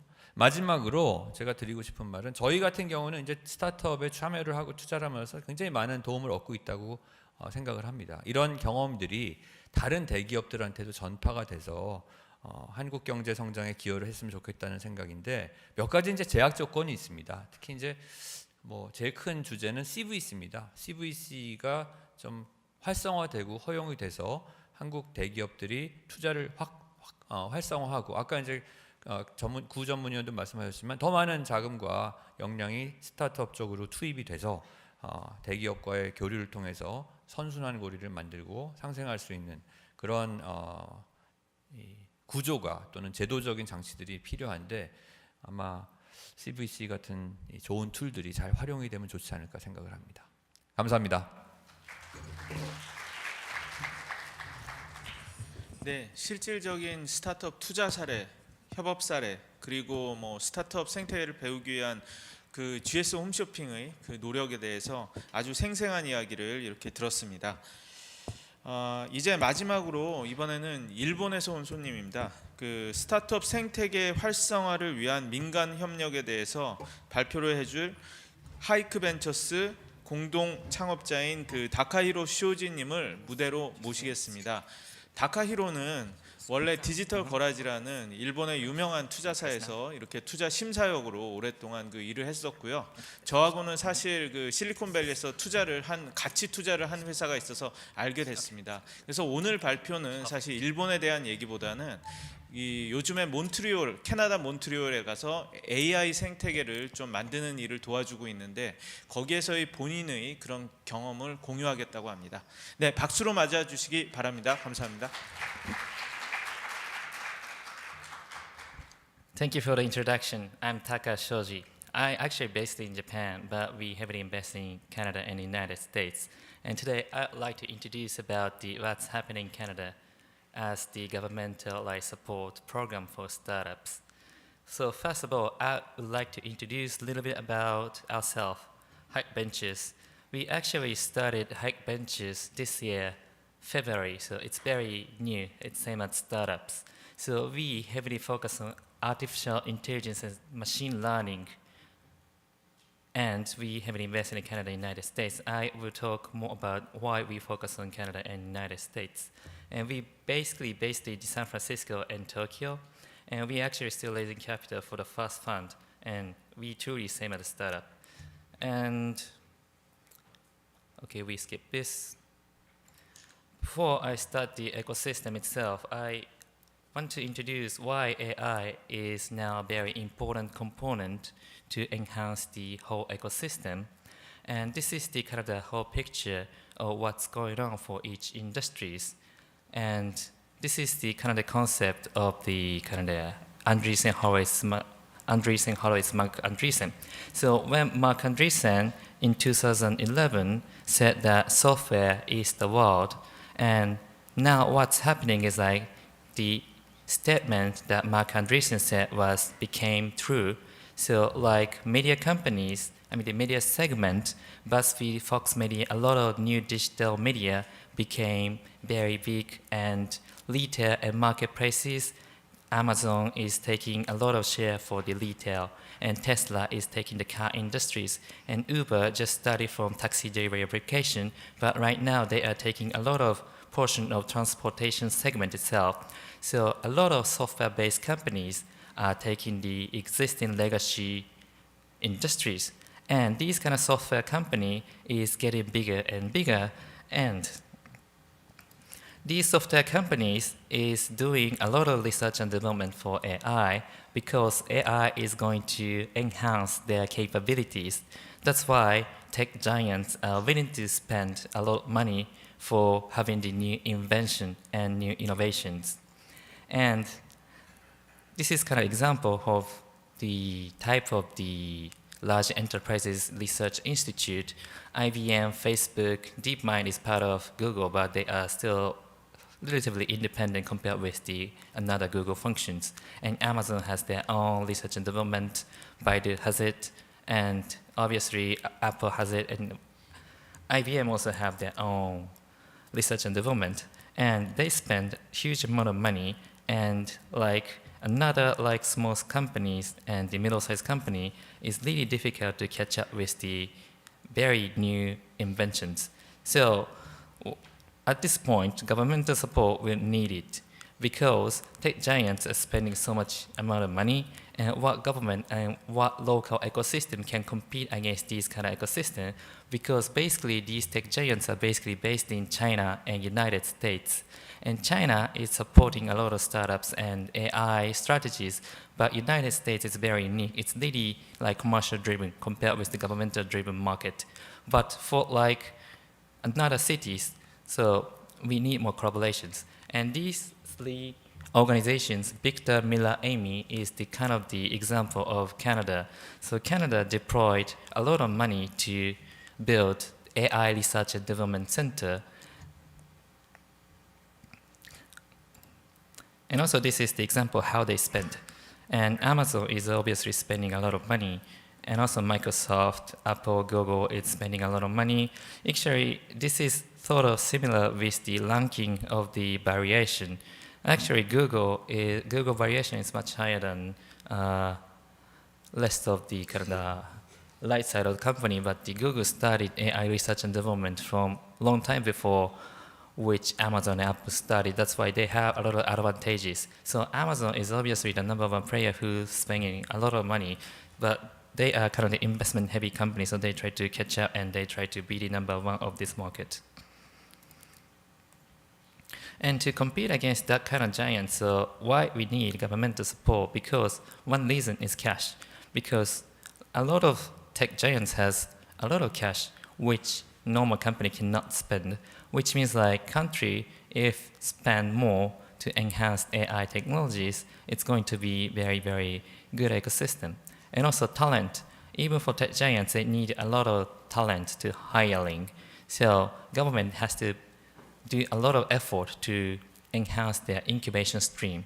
So they have to collaborate with university and academia to have more talent. And also regulations. AI seems like very technical stuff, but more than that, they actually need more clean data and data. So data collection is one of the very important aspects for AI strategy. So government has to make the very clear and friendly rule for startups and tech giants to enhance their AI system. And also, at the last, they also have to spend sort of the money and budget for the startup, because startup is always tackling to the very, very niche categories, and sometimes these aspects would be very important. And this is also the example of each country's AI strategies. It's actually started from Canada, and now a lot of companies having their own AI strategy. And with AI strategy, a lot of companies actually allocating a lot of budget. Recently, actually that was just week before, like German government decided to spend 3 billion euro to enhance their own AI ecosystem. So having the AI ecosystem is actually not only the regulation, government need to spend a lot of money for research and development. And back in the first one, Canada started the AI strategy since 2007. However, actually it took a long time before Canada started AI strategy. So originally, 2011, Geoffrey Hinton deployed deep learning at the competition, and then deep learning became very famous. And University of Toronto, which Geoffrey Hinton belonged to, became very famous. Since then, Canada was originally really good at the research and development, but it still took 5 years for government to allocate budget to enhance own ecosystem. And this is the most specific case study of Canada. And what they did at the very first, they deployed 125 million to establish 3 facilities in around Canada: Edmonton, Toronto, and Montreal. These 3 cities are very famous for AI. Especially Edmonton is really well-known place for rainforest learning, and Toronto and Montreal is really good place for deep learning. And not only spending money, they collaborated with academia to put the really rockstar of AI talent. So Edmonton, Richard Sutton is based in there, and DeepMind is also having the research and development office in there. And Toronto, Waterloo, Geoffrey Hinton is the center of the community, and a lot of financial institutes donated Vector Institute to enhance their capabilities. And Montreal, Yoshua Bengio, one of the co-inventor of deep learning, is based in there. They also work closely with academia and industries, and they try to do a lot of AI adoption to many industries. I drill down to more case studies in Toronto. So this is kind of the Toronto's like network. So deep learning started from Toronto universities, and government took 5 years to support their own ecosystem. And what's happened is actually University of Toronto incubated a lot of talented people to tech giants. And as you can see, like Uber, Google, Apple, Microsoft, Facebook, OpenAI, and even for Samsung, like the guy from Toronto, the talented people from talented person from University of Toronto is the head of the office. However, it's actually a very sad story for Canada because everybody left Canada. So they went out Canada for chasing the new opportunities. So that's why right now Canada is trying to bring them back to Canada. So this is kind of the one example of University of Toronto. So they are having the strategy for research to industries. So they try to use U of T's IP to commercialization. So this is the incubation map of the University of Toronto, and Toronto University itself has very variety type of incubators. They have incubators for computer science. They also have the incubator for biotech. And also stage by stages, they incubate many students and ideas. And this is kind of the example about the deep genomics. So they are basically doing a lot of research for the DNA sequence and making new drugs in the new way, and then raise good amount of capital. And how they incubated by U of T and their communities. So it started from the Toronto University Research and Development Office, and student decided to, okay, this is a very good idea, let's go to the market. This is the beginning of the research to industries. Then UTest is the well-known biotech incubator for students, and students apply for this program, they brush up their idea, and also they prepare for the new fundraising. Then Creative Disruption Lab, this is another incubator heavily focused on the cutting edge technologies. So CDL has incubation program for quantum computing and space and AI and bio. So they have a lot of good mentors. So deep learning pass through these kind of steps. And they gradually getting bigger and bigger, and also reputation and mentors and advisor of the company is very, very good community. And then let's go about the Montreal. So Montreal is also a well-known place like Canada, like Toronto, but Montreal's density is much higher than Toronto because Montreal itself is a very small city, but it's really a student town, so they have a lot of students. Especially the McGill University and the Montreal University is really strong for AI. And this is kind of what's happening in Montreal. Even for small society and small community, a lot of tech giants is willing to come there for hiring the local students and people from academia. And also Element AI is kind of the very, very kind of the core of the ecosystem of Montreal. I think the Korean people is more familiar with Element AI because Hanwha invested in Element AI. And Element AI is founded by Yoshua Benjo and local VCs and entrepreneurs, and they raised more than 100 million USD for the A round. What they do is they do AI adoption to the industry. They work closely with Fortune 500 companies to adopt their existing capability with AI.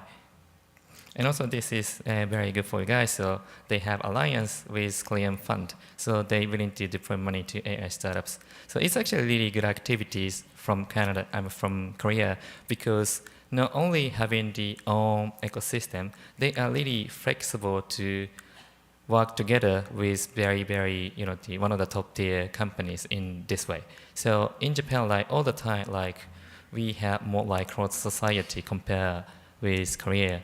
So we don't have this kind of activity, so it's really good for you guys.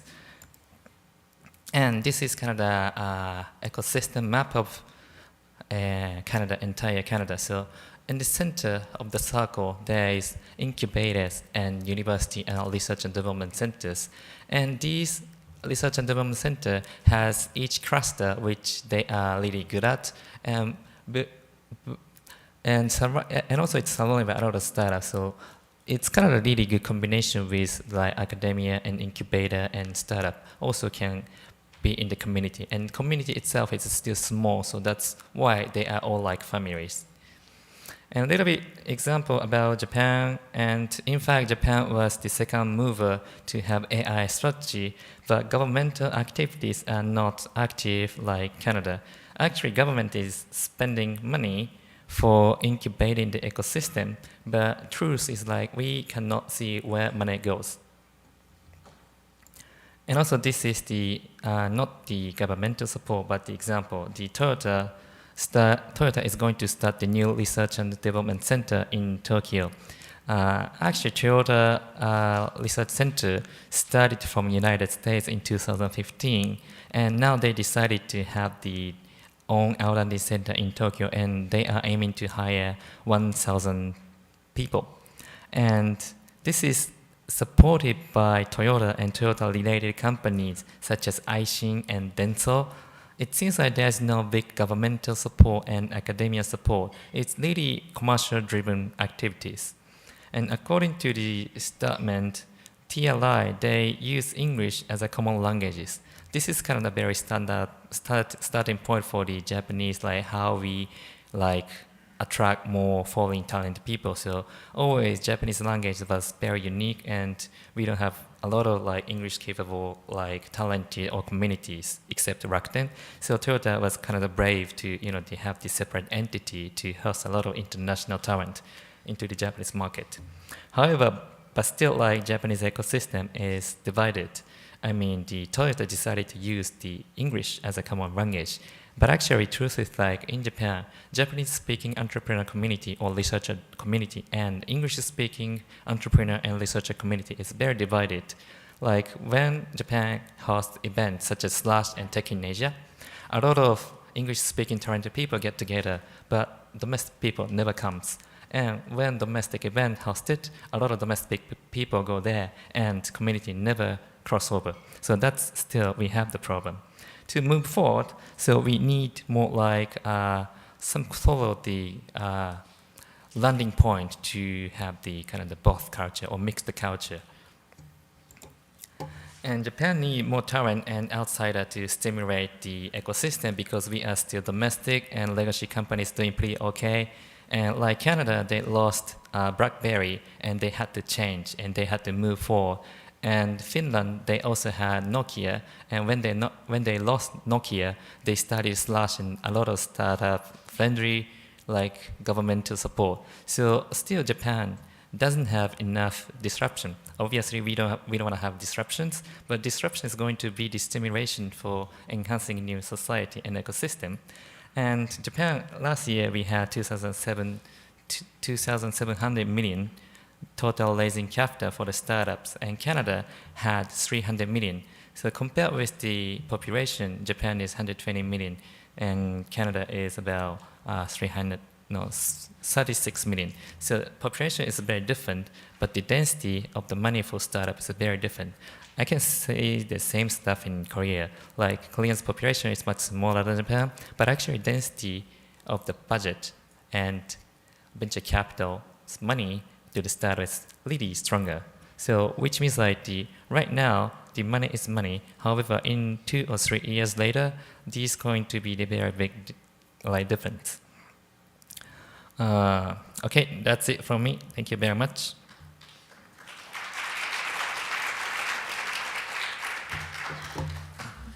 네, 캐나다와 일본의 그런 스타트업 이코시스템에 대해서 이렇게 발표를 해주신 그 다카이로 쇼지상한테 감사를 드립니다.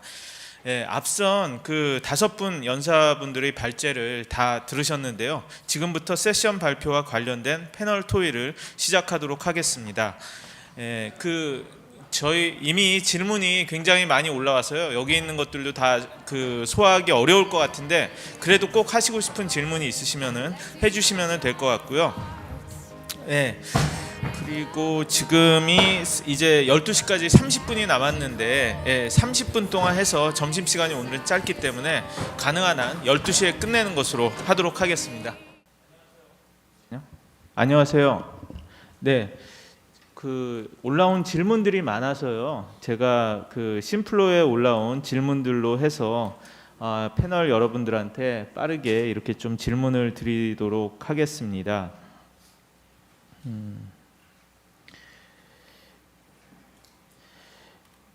일단 많이 나온 것 중에 하나가 이거였던 것 같아요. 과거에는 그 구자연 박사님 시작하시면서 이런 말씀을 하셨어요. 과거에는 뛰어난 창업자들이 많이 있었는데 지금은 없다라고 그런 이야기들이 좀 있는데 그게 연구하시는 분들이 그렇게 보시는 것이 일반적인지 궁금합니다. 그리고 과거에 뛰어난 창업자라면 어떤 사람들을 떠올리는지도 궁금합니다. 이게 사실 제 질문인데요. 제가 여기에 한 10개 제가 할 질문을 다 올렸어요. 그런데 왜 이 질문을 하냐면은 제가 비슷한 질문을 어떤 교수님한테도 들었거든요. 근데 제가 보기에는 제가 스타트업 생태계에 가까이서 보는 입장에서는 굉장히 많은 좋은 창업자들이 지금 많아요. 그런데 아직도 한국 스타트업 생태계에는 뭐 요즘 애들은 패기가 없고 뭐 그렇게 안 되는 거 아니냐 이런 시각이 좀 있더라고요. 어떻게 생각하시는지 좀 듣고 싶습니다. 저희 연구원에서도 제너레이션 갭이 좀 있는 것 같습니다. 그러니까 초반에 말씀드린 사항이, 그러니까 지금 이제 한 60대 언저리의 연구 시니어 선배 박사님들 같은 경우는 주로 연구하셨던 그런 분야가 70년대, 80년대 우리나라 성장기의 연구를 중심으로 하시다 보니까 그런 사례에 대해서 많이 보셨는데, 사실 그 스타트업 생태계는 그 신문에서도 요새는 좀 다르지만 한 1, 2년 전만 해도, 사실 1, 2년 전만 해도 우리나라 정책 서클에서도 창업이라는 얘기를 주로 한 것 같고요. 스타트업이라는 얘기 자체도 최근의 얘기입니다.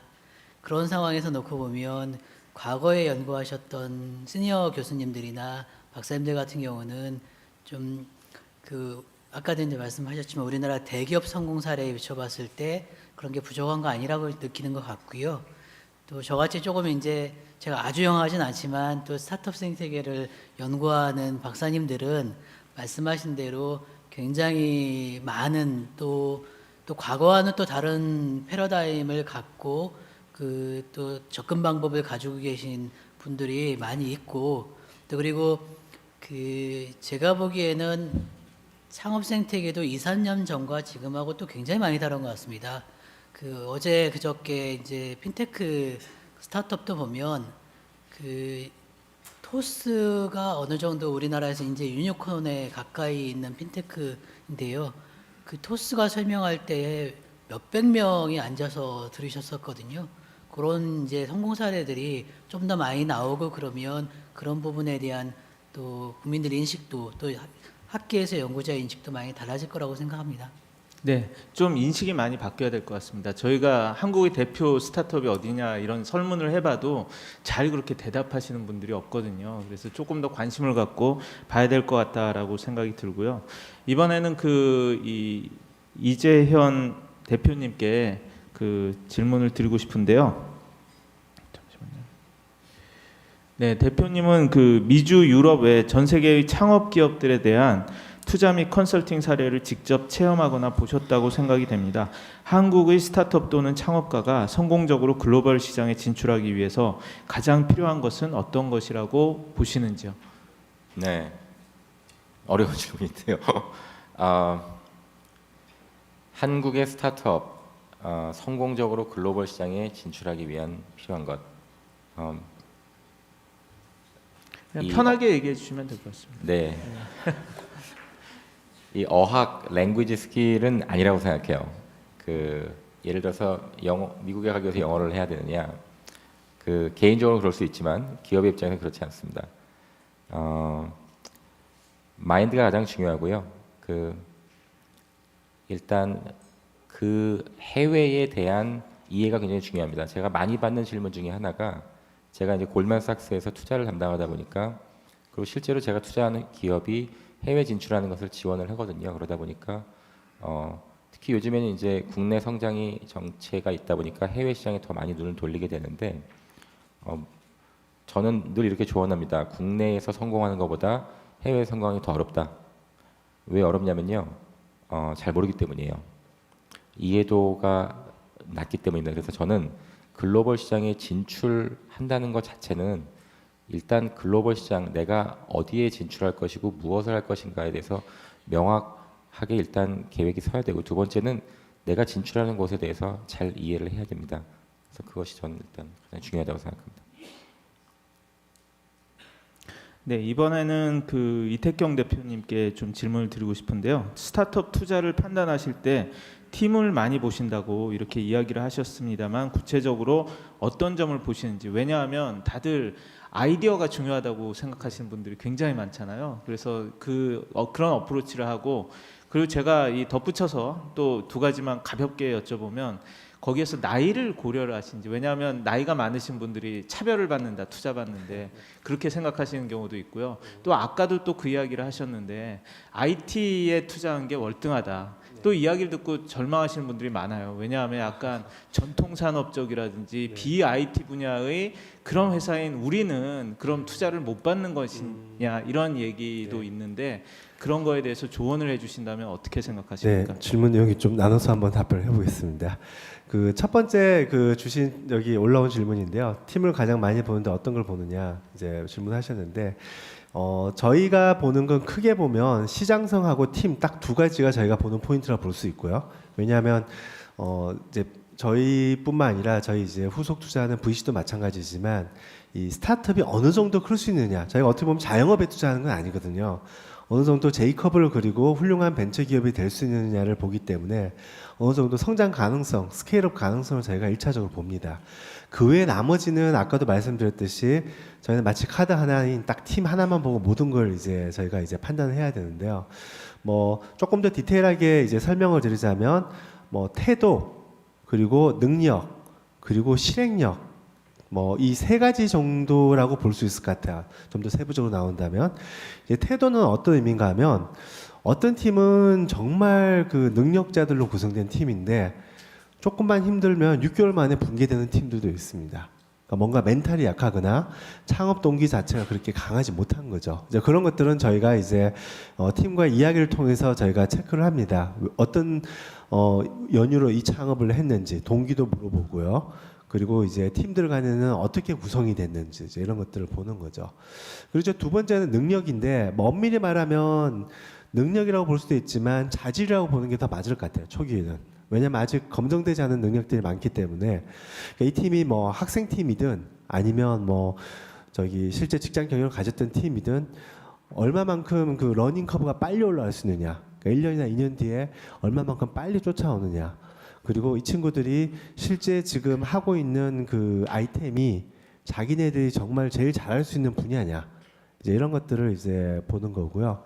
그리고 실행력도 중요합니다. 어떤 팀은 정말 피칭을 엄청 잘해요. 근데 진짜 뭐 한 달 뒤에 만나봐도 진전이 없는 팀이 있어요. 예, 그래서 실행력 이렇게 세 가지를 이제 볼 수 있을 것 같고, 그 다음에 이제 임정우 센터장님 주신 질문 중에 나이를 말씀하셨는데, 저희가 제일 평균 되는 나이는 저희 매시업 엔젤스 경우에 한 30대 중반 정도가 제일 많습니다.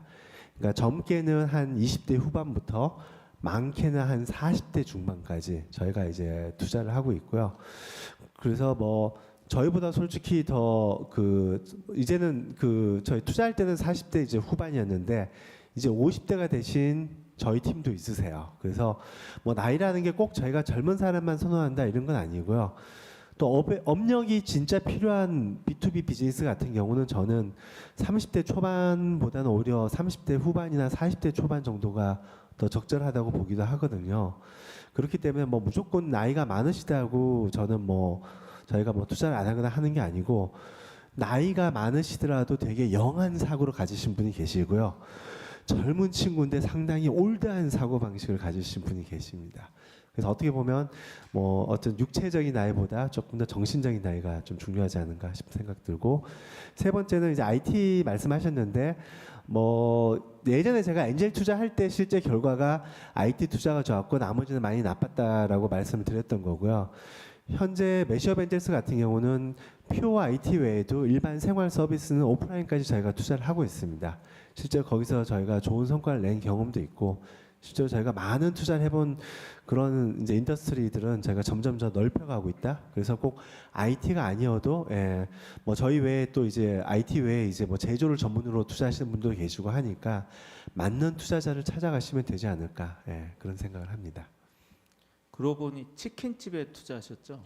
예, 최근에 저희가 실험적이긴 하지만 프랜차이즈 쪽에 달팽이 치킨이라고 투자한 적도 있습니다. 네. 네, 이번에는 그 박용훈 전무님께 질문을 드리려고 합니다.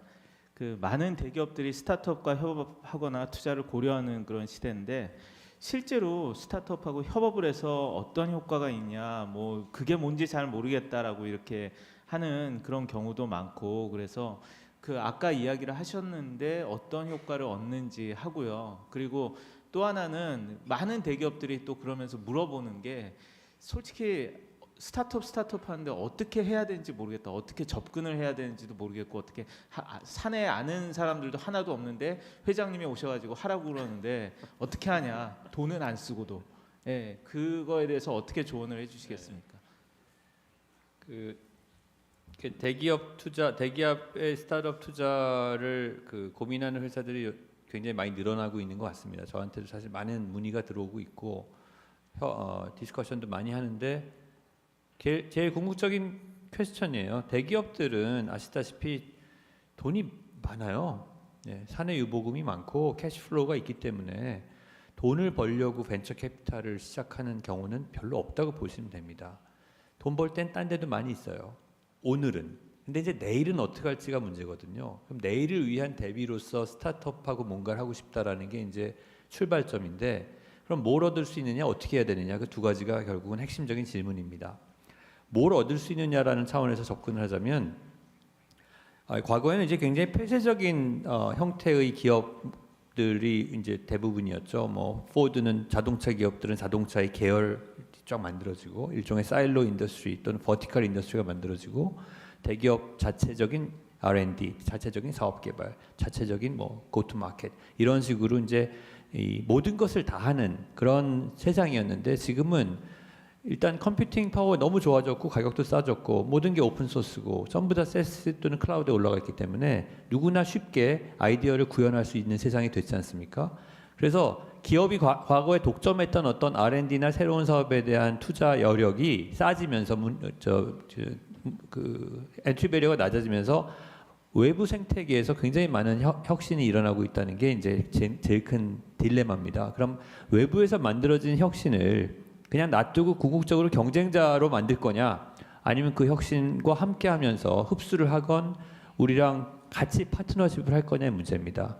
그래서 제품이 됐던 서비스가 됐던 어떤 아이디어가 됐던 트렌드가 됐던 이런 거를 벤처 투자를 통해서 스타트업들로부터 얻는 그런 1차적인 효과도 있지만 제가 볼 때 더 궁극적인 거는 기업이 갖고 있는 어떤 폐쇄적인 또는 독립적인 구조의 이 멘탈리티를 오픈 마인드로 바꿔주는 효과를 과연 어디서 찾을 수 있느냐?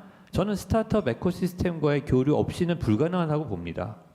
보고 배울 수가 없어요. 그래서 직접 체험을 할 수 있는 가장 효과적인 방법이 스타트업에 대한 투자 그리고 그 투자를 팔로우하면서 조직이 서서히 변화해 나가는 그런 효과를 얻는 게 우리나라 기업의 경우에는 가장 큰 기대 효과가 되지 않겠는가 생각을 합니다.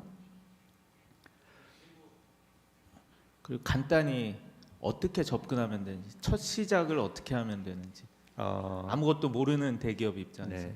첫 시작은 처음에 이제 내부에 그 경험이 없고 이해가 낮은 경우에 시작을 하면서 큰 무리가 생기는 경우가 많습니다. 어떤 분이 질문하셨는데 대기업이 스타트업 투자한다고 해놓고 사람 빼가고 기술 빼가고 뭐 이런 일 그런 일 생깁니다.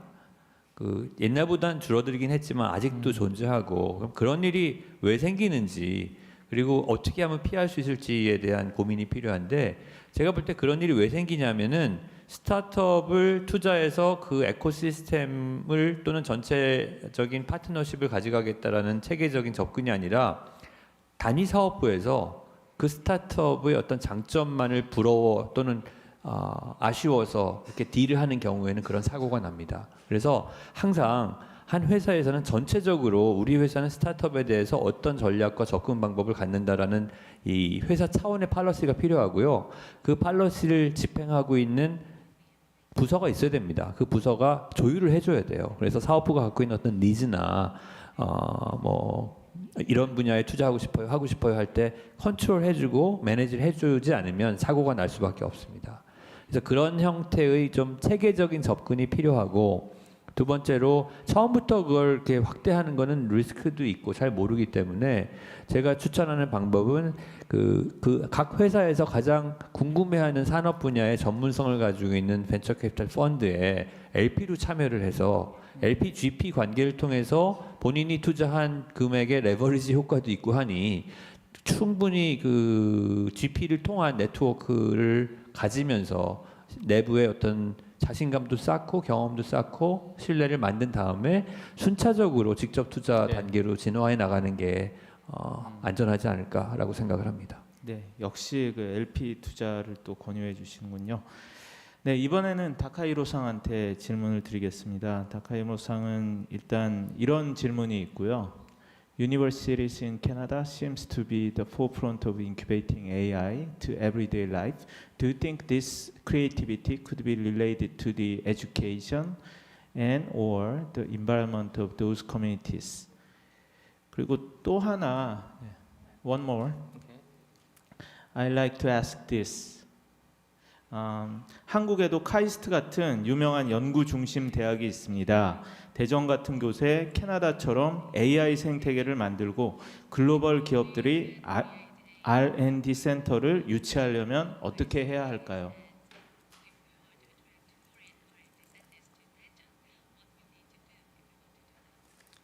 All right, so the start with the first question, why Toronto is forefront of the tech stuff is, I think, this is because of the home of the Research and Development Center for Deep Learning was there, and that was the kind of the magnet to attract a lot of talent. Then Coplay came to the place, hey, let's do it together, and Google came, and another tech giant came to co-invent something, and that was the kind of the very good activity for Toronto to become one of the best AI tech city. So I think the Research and Development Office has capability to accessibility to the industries. That would be very good aspect to enhance the ecosystem even for the small city.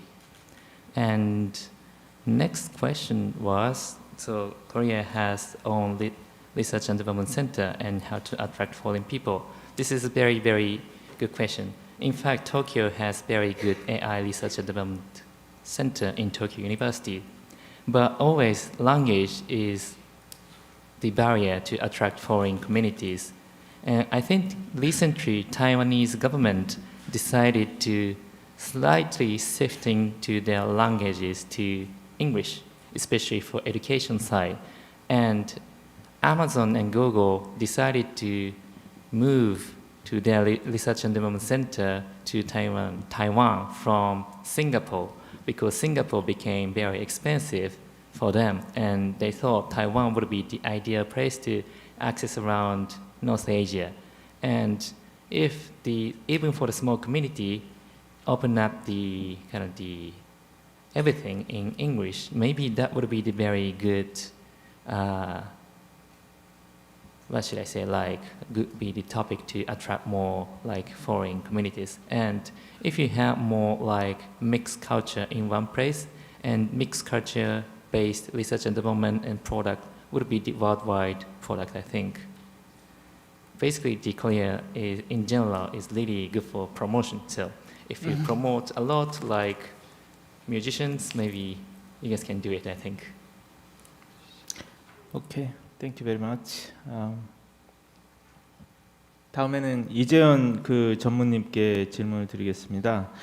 그 보면 최근에 보면 골드만삭스도 그렇고 뭐 JP 모건이라든지 이런 글로벌 펀드라든지 이런 곳들이 스타트업에 투자를 하는 것들이 좀 늘어나고 있는 것 같습니다.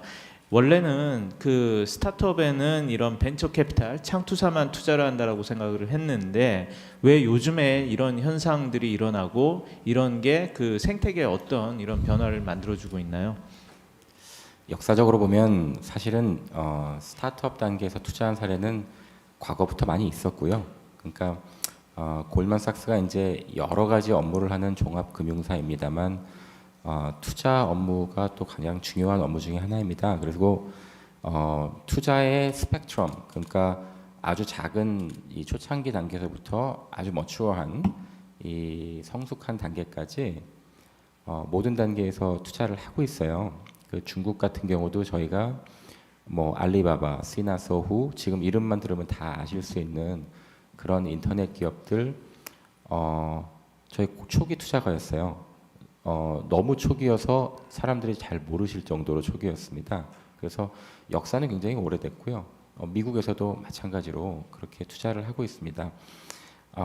단지 이런 투자가 더 우리 눈에 많이 보이는, 최근에 많이 보이는 이유는 아마 사람들의 관심이 높아졌기 때문이 아닐까라고 생각하고요. 특히 이제 이 스타트업 그다음에 기술 중심의 여러 가지 투자 기회들이 의외로 아까 말씀드렸듯이 기술이라는 것은 결국 그 자체가 하나의 진입 장벽이 되기 때문에 투자를 하는 투자자의 입장에서 보면 굉장히 좋은 섹터거든요. 그래서 그렇게 된 것이 아닌가. 한 가지 첨언을 드리면 예를 들면 골드만삭스는 샌프란시스코의 실리콘밸리 안에도 저희 투자하는 그 팀이 존재를 합니다. 그래서 그것은 비교적 최근이에요. 그래서 아마도 또 한 가지 부연 설명은 그런 저희 사내의 노력도 또한 이런 얼리 스테이지의 인베스트먼트에 조금 더 속도가 나게끔 한 게 아닌가 이런 생각입니다.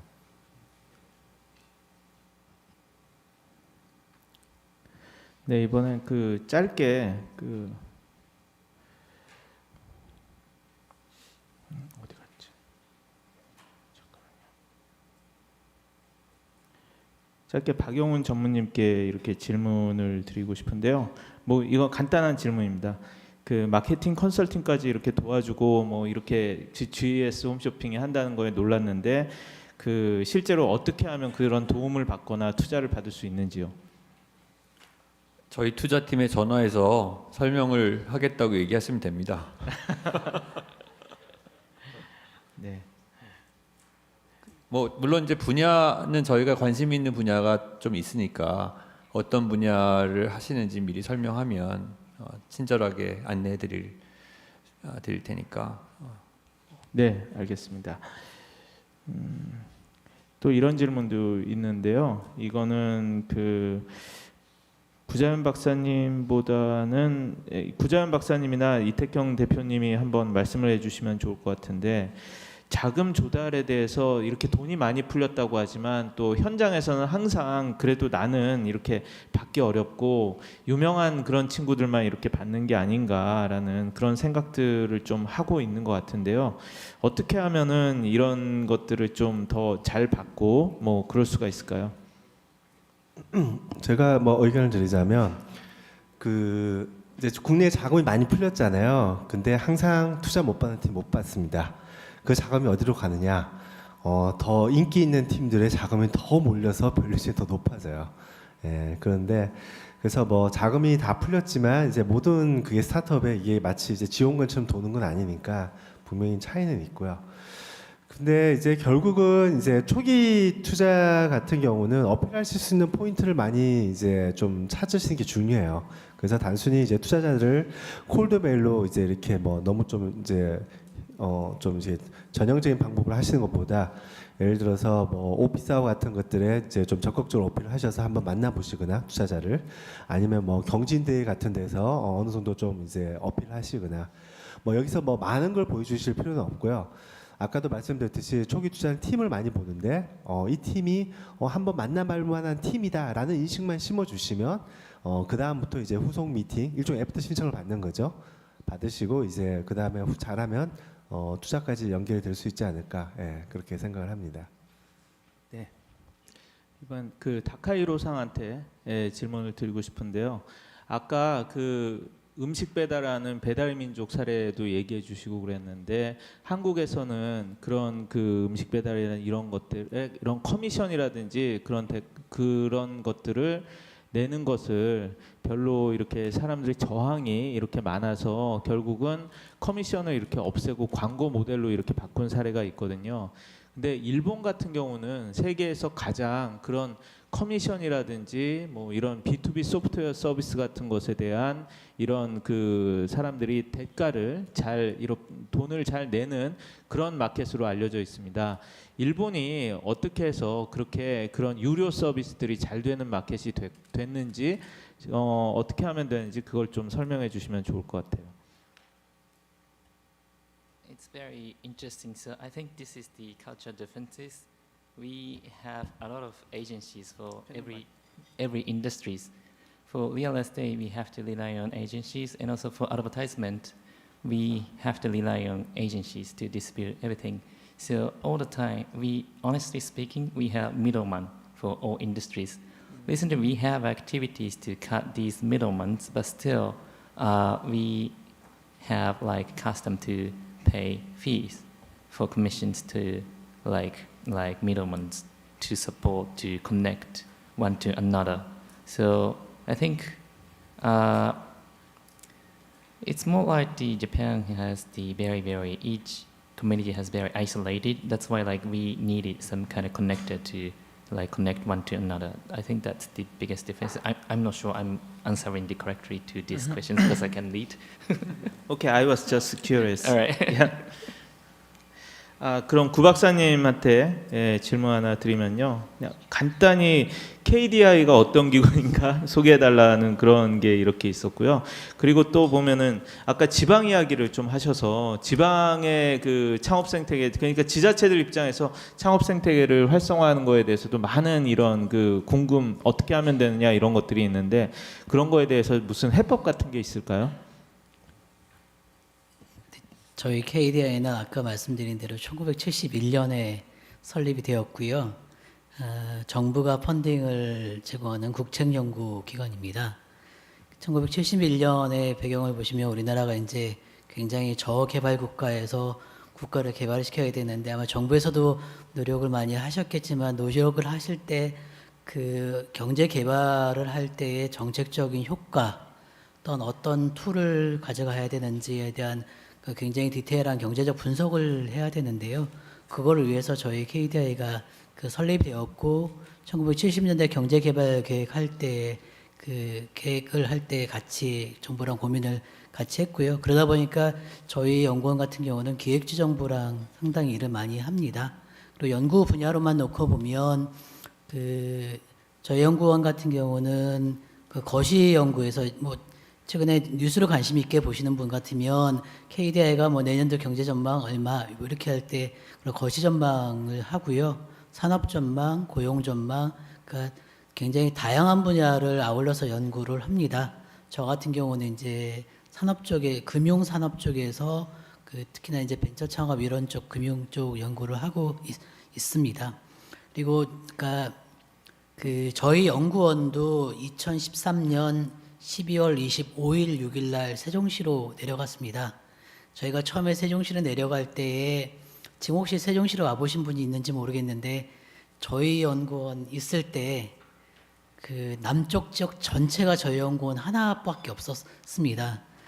굉장히 황량한 데에서 있으면서 그 당시에 저희 연구원의 분위기는 우리가 이런 데 귀향을 왔다라는 그런 생각을 했었는데요. 저희가 이제 세종시로 내려가면서 현상 중에 하나는 서울에 있을 때보다 지방에 내려가 보니까 우리나라 국가 전체적으로도 고민을 해야 되지만 또 지방에 대한 고민도 같이 해야 된다는 문제의식도 많이 생기고 있고요. 더불어서 과거에는 저희 연구원 같은 경우도 옆에 있는 대덕당지나 이런 쪽하고는 그렇게 링키지가 없었는데 요새는 융합이라는 시대에 맞이해서 같이 콩호학하는 경우도 많이 생기고 있습니다. 그 지방 창업 생태계 관련해서는 제가 2014년에 이제 실리콘밸리의 VC 업계 면담을 한번 들은 적이 있는데요. 그 당시에는 이제 모든 전 세계가 우리나라도 실리콘밸리를 만들자라는 얘기를 했었는데 그 실리콘밸리 관계자는 실리콘밸리는 실리콘밸리의 독특한 특징이 있어서 그걸 그대로 이식하려고 하지 말아라. 어떻게 하면 같이 가고 그 실리콘밸리하고 소통하는 게 어떻게 하면 그렇게 할 건지를 고민을 해봐라라는 말씀을 주셨던 걸로 기억나는데요. 같은 방향으로 놓고 보면 지방 같은 경우도 가보면 우리 혼자 뭔가를 해보려는 생각들이 많으시더라고요. 저는 생각 드는 거는 일단 서울의 창업 생태계하고 어떻게 하면 링크지를 많이 시킬까. 오늘 이런 행사도 저는 개인적으로는 지방 정부에서 많이 오셔서 보시고 같이 고민을 하는 세계가 됐으면 좋겠고요. 지금 물론 지방에서도 창업 생태계에 대한 고민들을 많이 하고 있고 또 저희 연구원이나 또 중앙정부 차원에서도 같이 연구를 하고 있는 걸로 알고 있고요. 정리하시자면 어떻게 하면 서울이랑 링키지를 시키고 서울이랑 소통을 할까, 교류를 할까 이런 고민이 먼저 있었으면 좋겠다는 생각이 듭니다. 네, 말씀 감사드립니다. 제가 12시가 넘으면은 이렇게 끝내겠다고 말씀을 드렸는데요. 지금 12시가 조금 넘었습니다. 그래서 여기에서 마치려고 하는데 이 세션을 마치면서 그냥 간단히 제 생각을 하나 더해서 이렇게 좀 말씀을 드리면 역시 무엇보다 스타트업 생태계를 이렇게 좀 활성화시키는 것은 많은 분들이 이걸 뭐 우리나라는 안 돼라고 이렇게 생각하지 마시고 관심을 갖고 따뜻한 마음으로 이걸 지켜보고 스타트업의 서비스를 써주고 이 세상을 바꾸려고 도전하는 창업가들을 응원해 주는 게 그게 가장 중요하다. 그렇게 하는 것이 첫 시발점이 아닐까 하는 그런 생각을 해봤습니다. 네, 긴 시간 동안 들어주셔서 감사드리고요. 또 이 2시간 넘게 이렇게 발표해 주시고 토론에 참여해 주신 여기 연사 여러분들께도 박수를 보내주시면 좋겠습니다. 감사합니다.